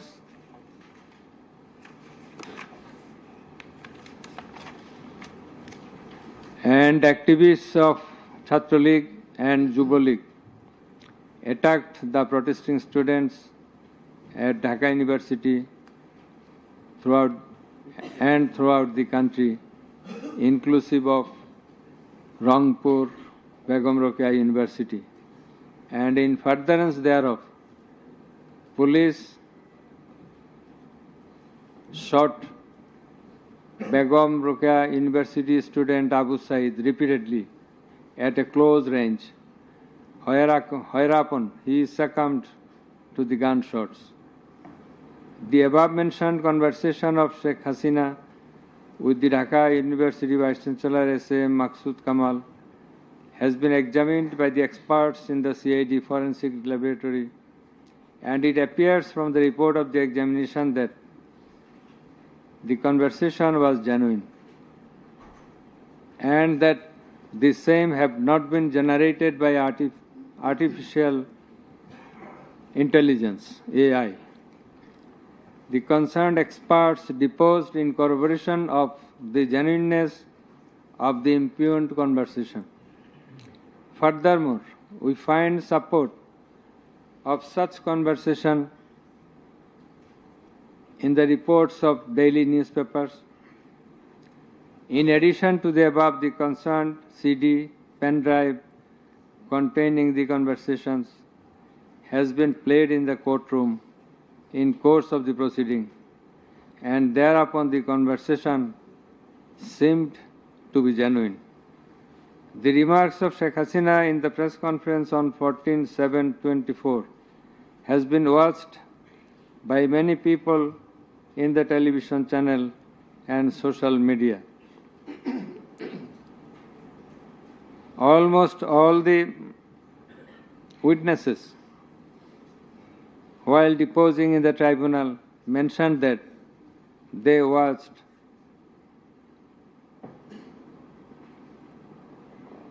the videos in the media. Moreover, the national daily newspapers published the said remarks on 15/7/24. The remark of Obaidul Qadir was published in the news. It's a repetition. Sorry. Over and above said inciting remark and killing and order of killing by Sheikh Hasina and the provocative remark of Obaidul Qadir have not been denied by them. Although State Defence Council, the learned State Defence Council for the absconding accused Sheikh Hasina and Asaduজ্জামান Khan Kamal submitted that the conversation between Sheikh Hasina and ASM Kamal, Maqsood Kamal, has not been properly tested, but he failed to show any cogent reasons in this regard. The prosecution witnesses proved the attack upon the Dhaka University students by the activists of Awami League, Chhatra League and Yuva League following the incitement and Sheikh Hasina's order of killing, as well as the provocative remark of Obaidul Qadir. Sheikh Hasina ordered the law enforcing agencies to use drone for locating the congregating protesters and thus to use helicopter and lethal weapons to kill them. Such order has been disclosed by Sheikh Hasina in her telephonic conversation on 18/7/2024 with Dhaka South City Corporation Mayor Fazle Nur Taposh, as it has been read beforehand, and also with Hassanul Haq Ino. The concerned pen drive CD containing the aforesaid conversations have been submitted in the tribunal. The said conversations have been examined in the forensic laboratory of CID, and the concerned experts found that the conversations are genuine and not generated by artificial intelligence, AI. Moreover, the pen drive CD containing the conversations in question have been played in the courtroom, and we have heard the conversations, and thereupon it appeared to us that the conversations are real, not fake and fabricated. Accused Prime Minister Sheikh Hasina, accused Home Minister Asaduজ্জামান Khan Kamal, accused Inspector General of Police Chaudhuri Abdullah Al Mamun acted jointly in connivance and collaboration with each other to commit the atrocities in order to kill the protesters throughout the country. It has been disclosed by Chaudhuri Abdullah Al Mamun in his testimony that a core committee consisting of Home Secretary Jahangir, Additional Home Secretary Political Mr. Tipu Sultan, Additional Secretary Reza Mustafa, SB Chief Monirul Islam, DB Chief Harun Rashid, RAB DG Barrister Harun Rashid, DMP Commissioner Habibur Rahman, DG of BGB Major General AKM Major General Ashrafuzzaman Siddique, DG of Ansar Major General AKM Aminul Haq, NTMC Chief Major General Ziaul Ahsan, DGFI Chief and NSI Chief used to hold meeting every night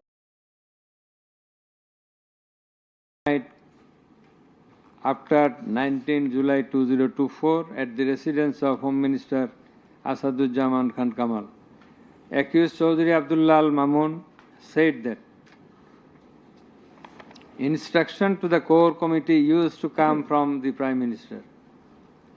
He also said that at one stage of the movement, it was decided to use drone to locate the gathering of the protesters and to use helicopter and lethal weapons to control the movement. In a meeting of the core committee, Sheikh Hasina passed a direction to use lethal weapon. Additional DIG Joardar, who was present there, to use lethal weapons accordingly. Furthermore, Chaudhry Abdullah Mamun said that in pursuance of the remark of Obaidul Qadir and Nanak that Chhatra League and Yuva League are enough to bring the movement under control.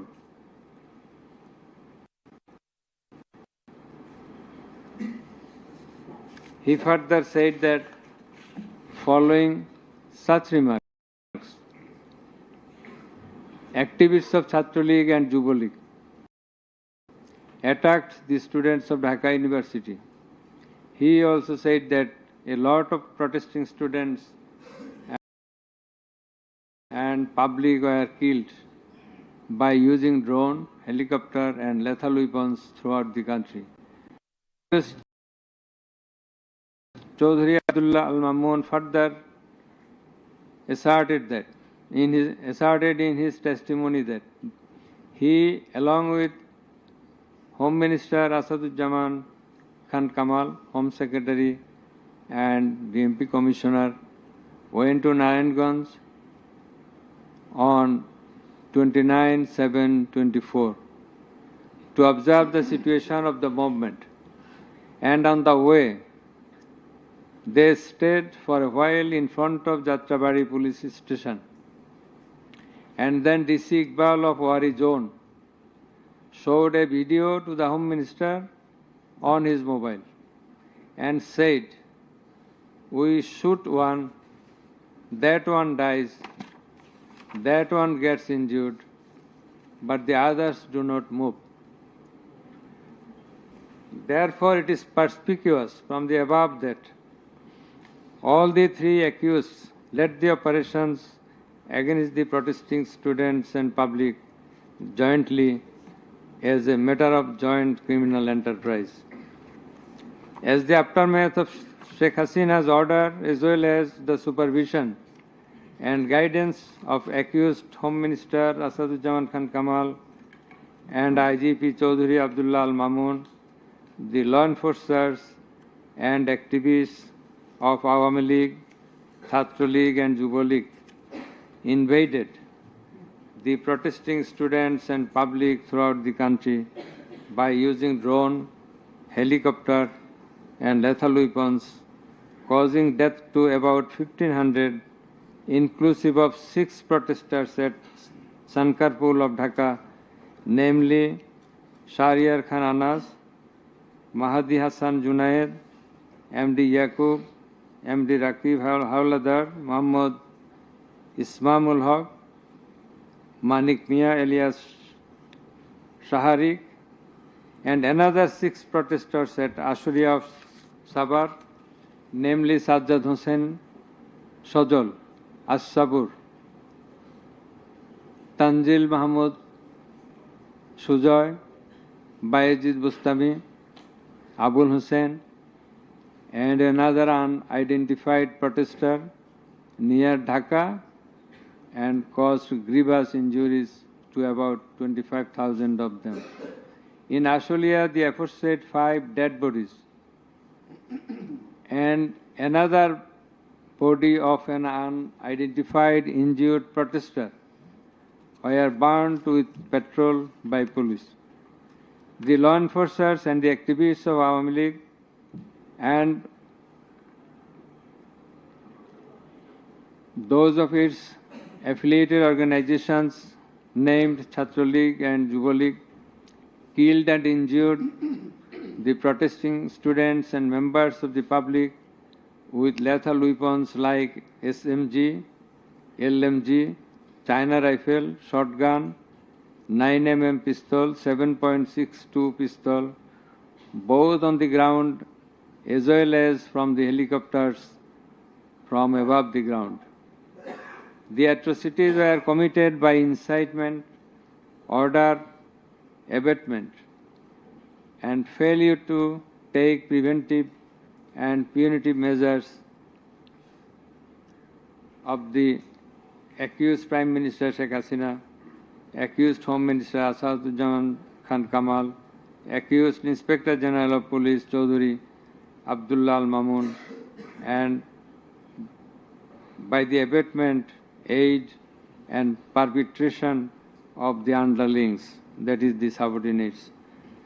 Some of the injured victims, members of the families of dead and injured protesters, other eyewitnesses from different parts of the country deposed in support of the atrocities of killing and injuring hundreds and thousands of protesters all over the country. Under the foregoing facts and circumstances, it has ostensibly been substantiated that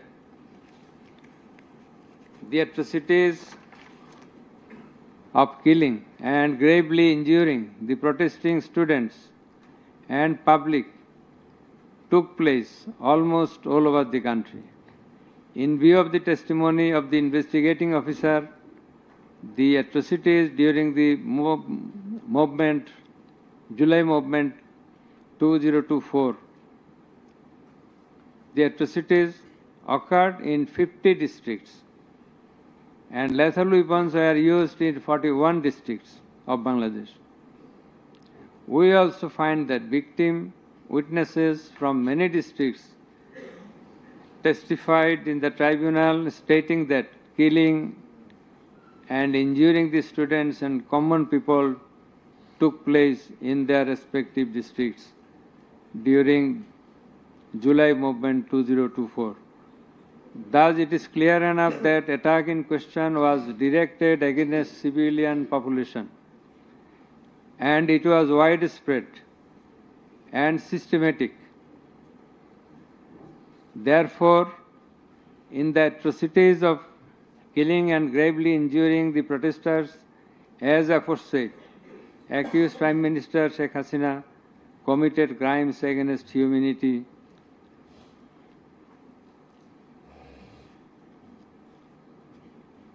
by her incitement, order, and also failure to take preventive and punitive measures.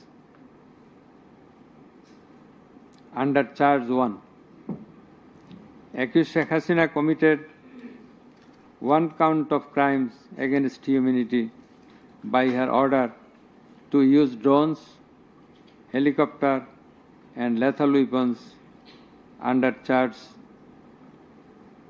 number 2, count 1. Accused Prime Minister Sheikh Hasina committed crimes against humanity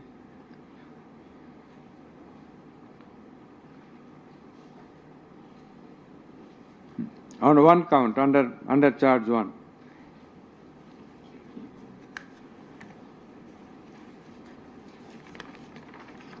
Accused Asaduzzaman Khan Kamal and Chaudhuri Abdul Al Mamun committed crimes against humanity by their abatement in the use of drones, helicopter, and lethal weapons under charge number 2, count 2.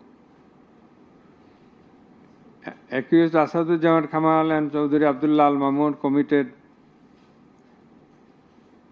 2 counts of crime against humanity under the same charge by their abatements and failure to prevent the atrocities at Sankarpur, Dhaka, and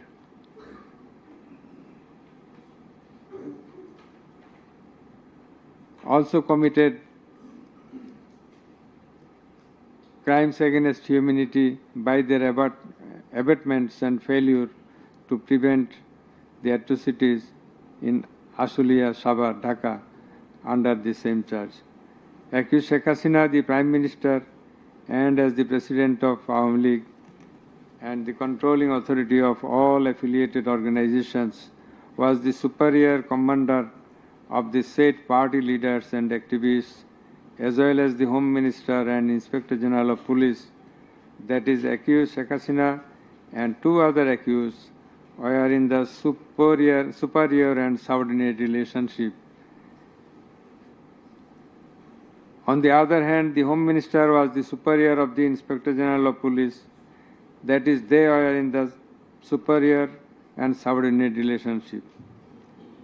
As required to be an element as required by the provisions of Rome Statute.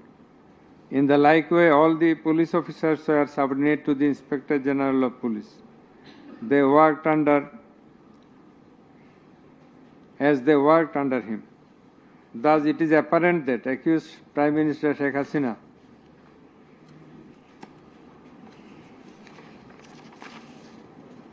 had superior control status over accused Asaduzzaman Khan Kamal and accused Chaudhry Abdullah Al Mamun, whereupon it was her responsibility to take measures to prevent the atrocities in question, which continued for about a month. She did not also take any punitive measures against the perpetrators. In the like way, Home Minister Asaduzzaman Khan Kamal held superior command responsibility over the Inspector General of Police and other successive other officers, and as such he had the responsibility, superior command responsibility to prevent all of them from committing the atrocities and for taking punitive measures against the perpetrators. Thus, both the accused, Asaduzzaman Khan Kamal and Inspector General of Police Chaudhry Abdullah Al Mamun, they committed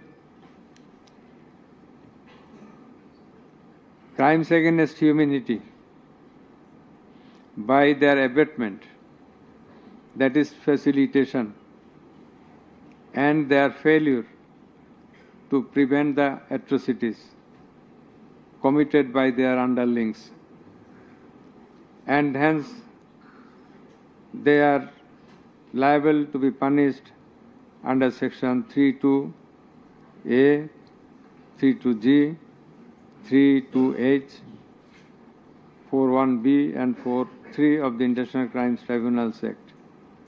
Accused Sheikh Hasina is liable to be punished under section 32A, 32H, 41B and 43 of the International Crime Tribunals Act 1973.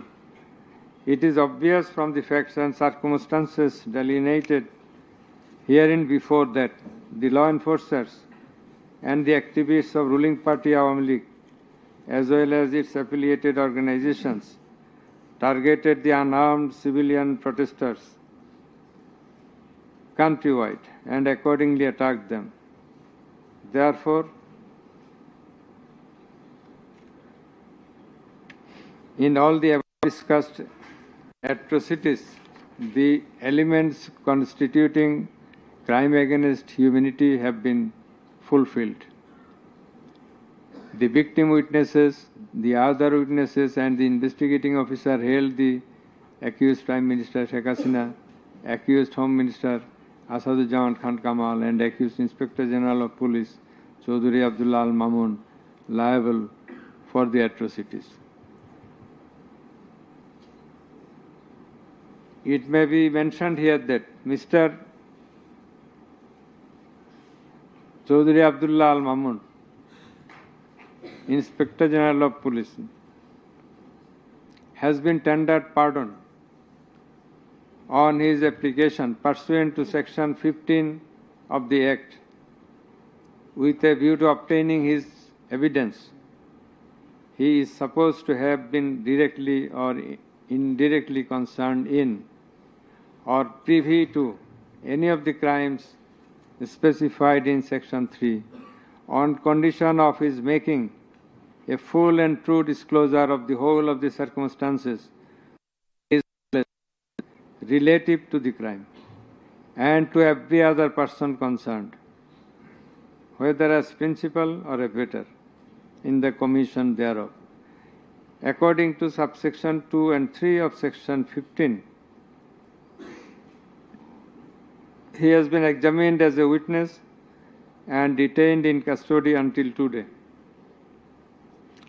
It appears to the tribunal that he made a full and true disclosure of whole of the circumstances within his knowledge relative to the crime and to every other person concerned, both as principal and abettor in the commission thereof. He categorically admitted his involvement in the alleged acts and disclosed that a core committee consisting of Home Minister Asaduzzaman Khan Kamal himself used to hold meeting every day at the residence of accused Home Minister Asaduzzaman Khan Kamal to take decisions as to the necessary measures to face the movement of the students and to pass the instructions and to pass necessary instructions. He said that accused Prime Minister used to pass directions to the core committee in this regard. This accused also said that Sheikh Hasina directed them to use drone to trace the location of the protesters and to use helicopter and lethal weapons to kill the protesters. He mentioned that chain of command in the police service was not maintained. In most of the cases, the highest authority used to communicate or contact the mid-level officers like Additional Commissioner Harun Rashid, Additional Commissioner Monirul Islam. Accused Prime Minister Sheikh Hasina passed the direction in presence of Additional Deputy Commissioner Praloy Kumar Joardar during a core committee meeting. And as such, Joardar conveyed the direction to all the concerned officers throughout the country. Direction means the direction to use helicopter and lethal weapons as well as drones. Chaudhry Abdullah Al-Mamun also mentioned in his testimony that he had a clean image and track record throughout his service for long 36 years. There had been no allegation against him during his long tenure. He said that he feels remorseful and ashamed on seeing the atrocities in the videos displayed in the courtroom. He sought apology to the tribunal and to the people of the country. Although accused Chaudhry Abdullah Al-Mamun claimed to have made full disclosure of the circumstances,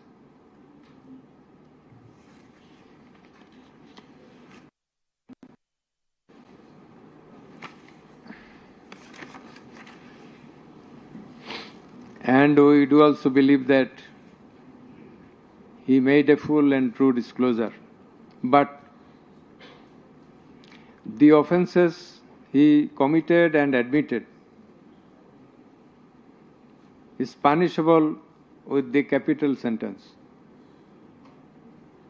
And as such, in consideration of his disclosure and the gravity of the offences, we do incline to convict him and award him a lenient sentence, which will be declared later on. By the aforesaid acts and omissions, the accused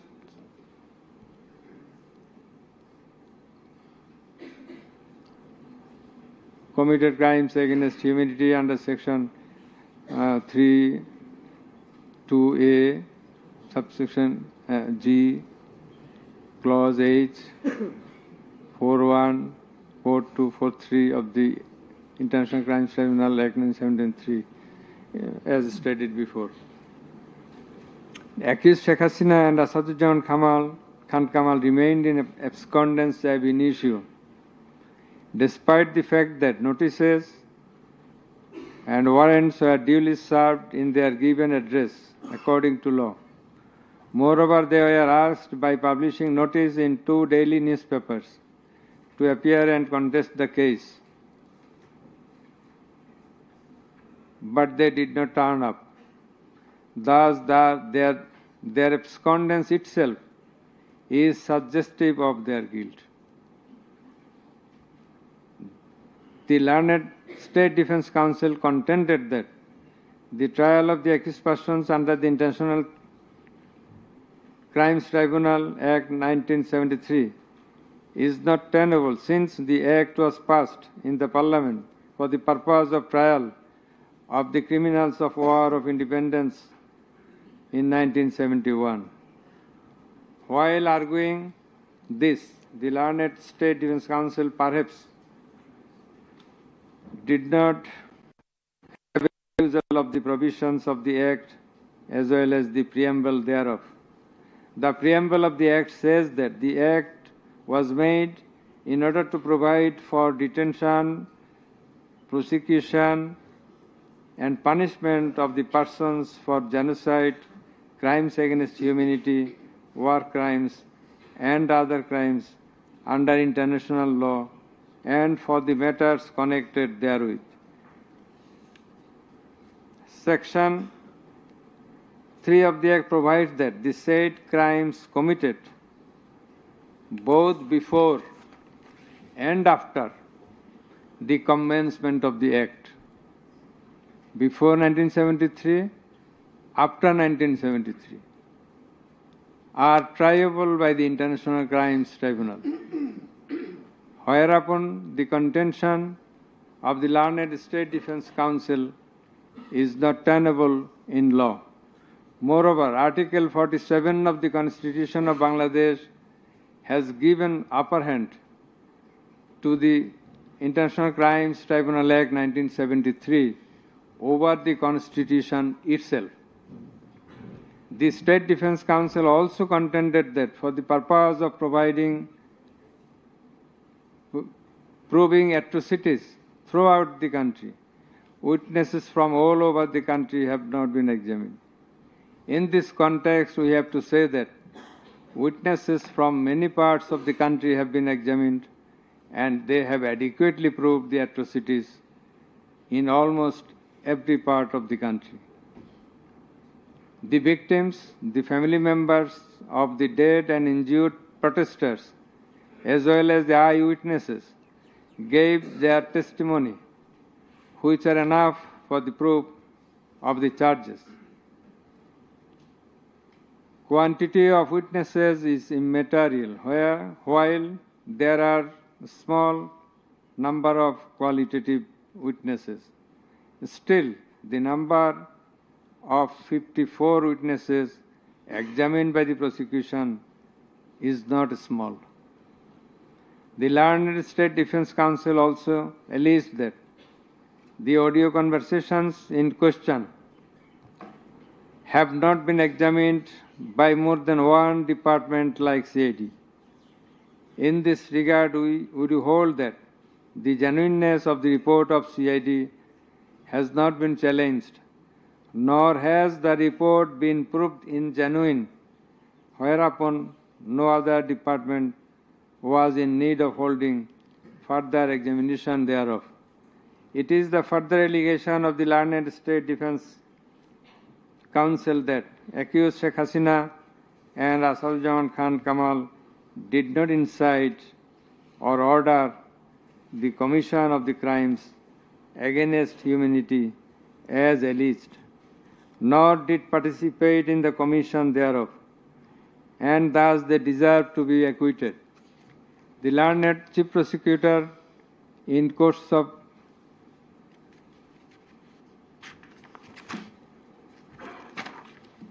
Summing up,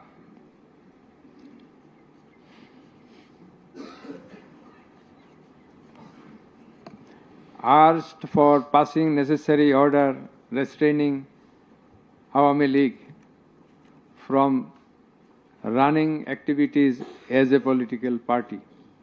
Although the prosecution depicted series of worst deeds of Awami League regime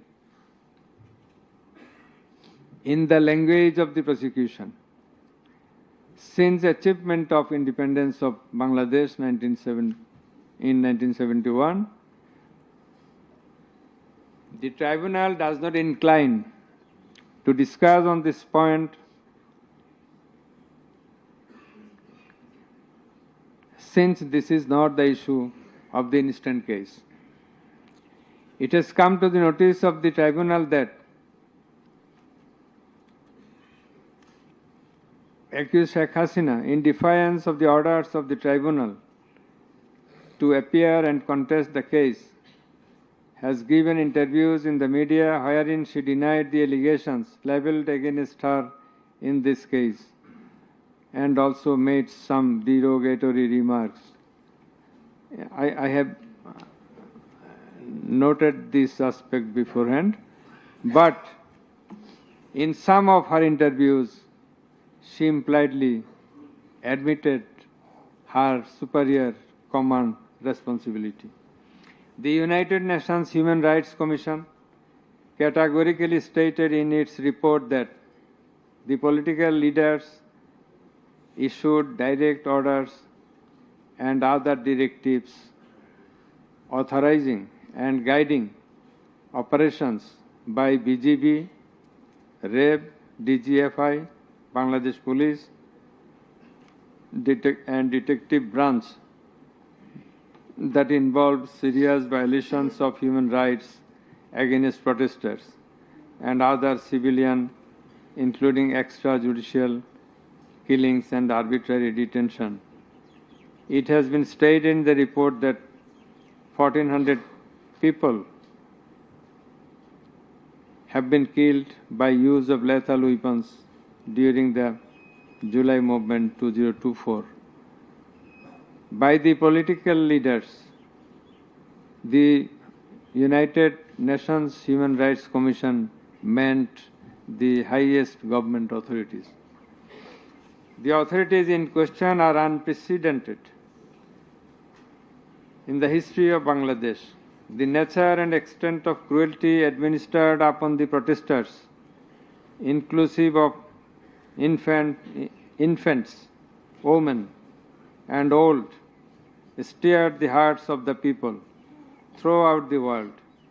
On seeing the scenario of dead and injured protesters and their outcry in the videos displayed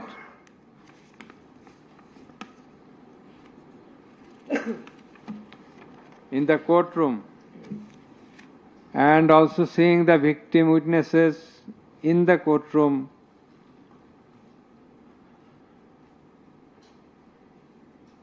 for giving testimony, who lost their skull, eyes, nose, hands, and legs.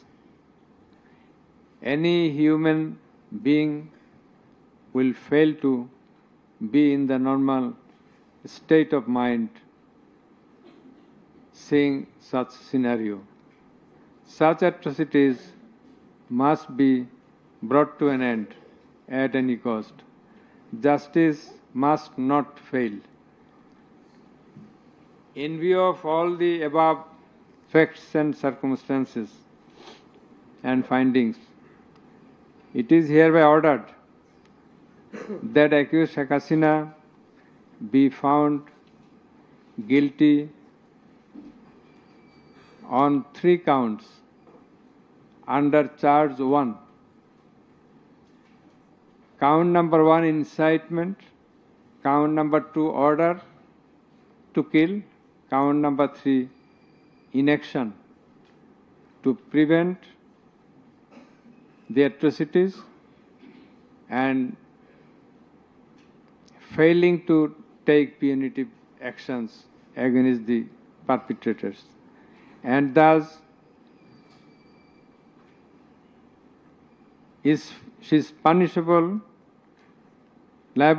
She is liable to punish under Section 3, subsection 1A, Section 3, subsection 2, clause G, Section 3, subsection 2, clause H, Section 4, subsection 1, clause B, and Section 4, subsection 3 of the International Crimes Tribunals Act 1973 under the charge number 1.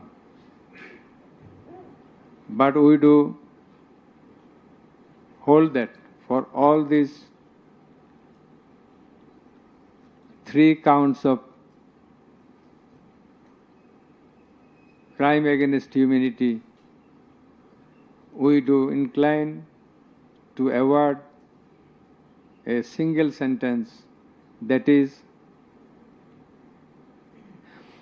the sentence of imprisonment till natural death for under charge 1. Under charge 2,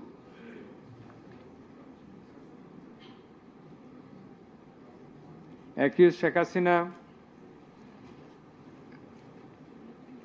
is liable on 2 counts.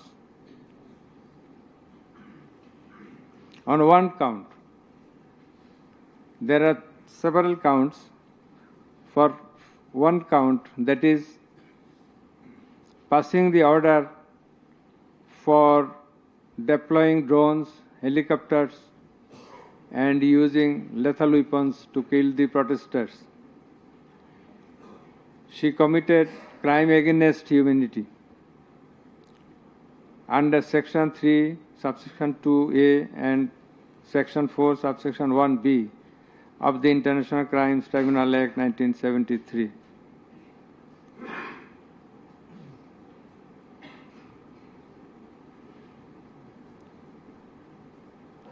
She also committed the same crime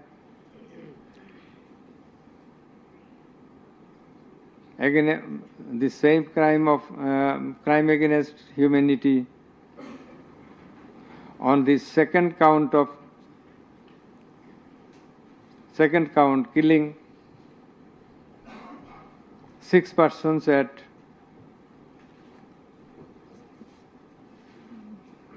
Sankarpur of Dhaka, which was committed in contemplation, in furtherance, by virtue of her order, as stated beforehand. And similarly, she committed the same crime, that is the crime against humanity, on another count for causing the killings at Ashulia of Sabar, killing of 6 persons. For all these 3 counts, we have decided to inflict her with only 1 sentence, that is sentence of death.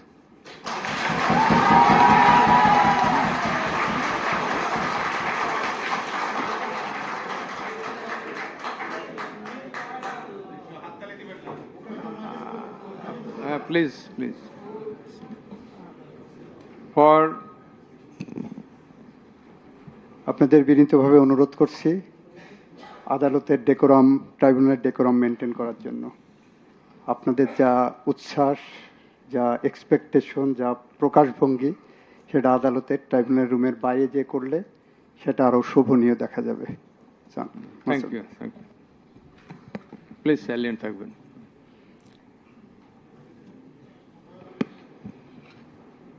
Accused Asaduzzaman Khan Kamal and accused Chaudhry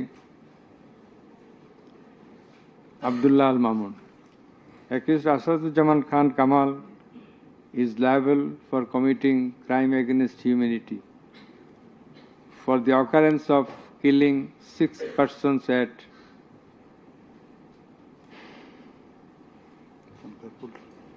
Sankarpur of Dhaka,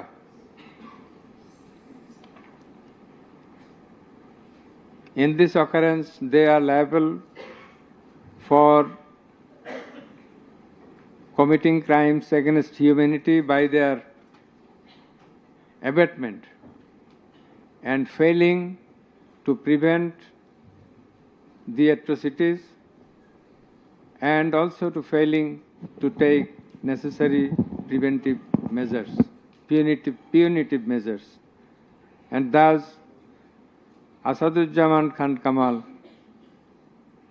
is held liable for the commission of crime against humanity under section 32A, 32G, 32H, 41B, 43 of the International Crimes Tribunal Act 1973 for the commission of killing of 6 persons both at Sankarpur and 6 persons at Ashulia of Sabar.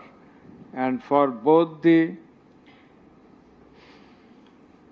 occurrences, he committed 4 counts of offences,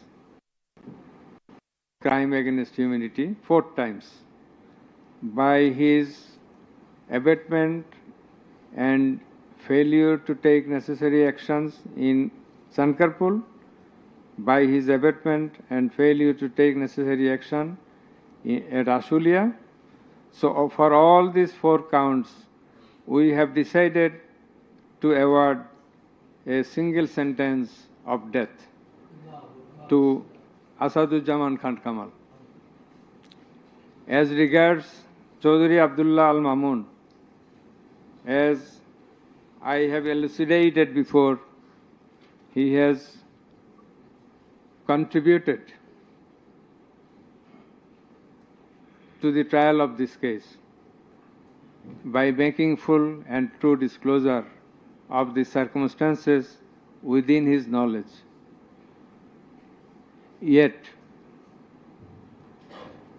he also admitted, and he was involved in all the occurrences throughout the 36 days of movement, considering both his contributions, his admissions, with the material evidences to the tribunal to arrive at the correct decision, and also in consideration of the gravity of the offense, we are both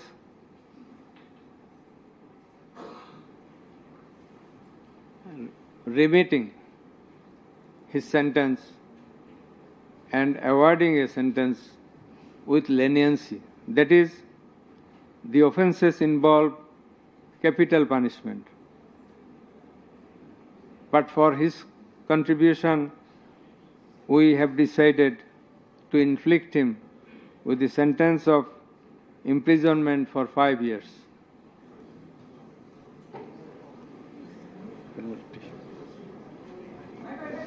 The properties of accused Sheikh Hasina and accused Asaduzzaman Khan Kamal in Bangladesh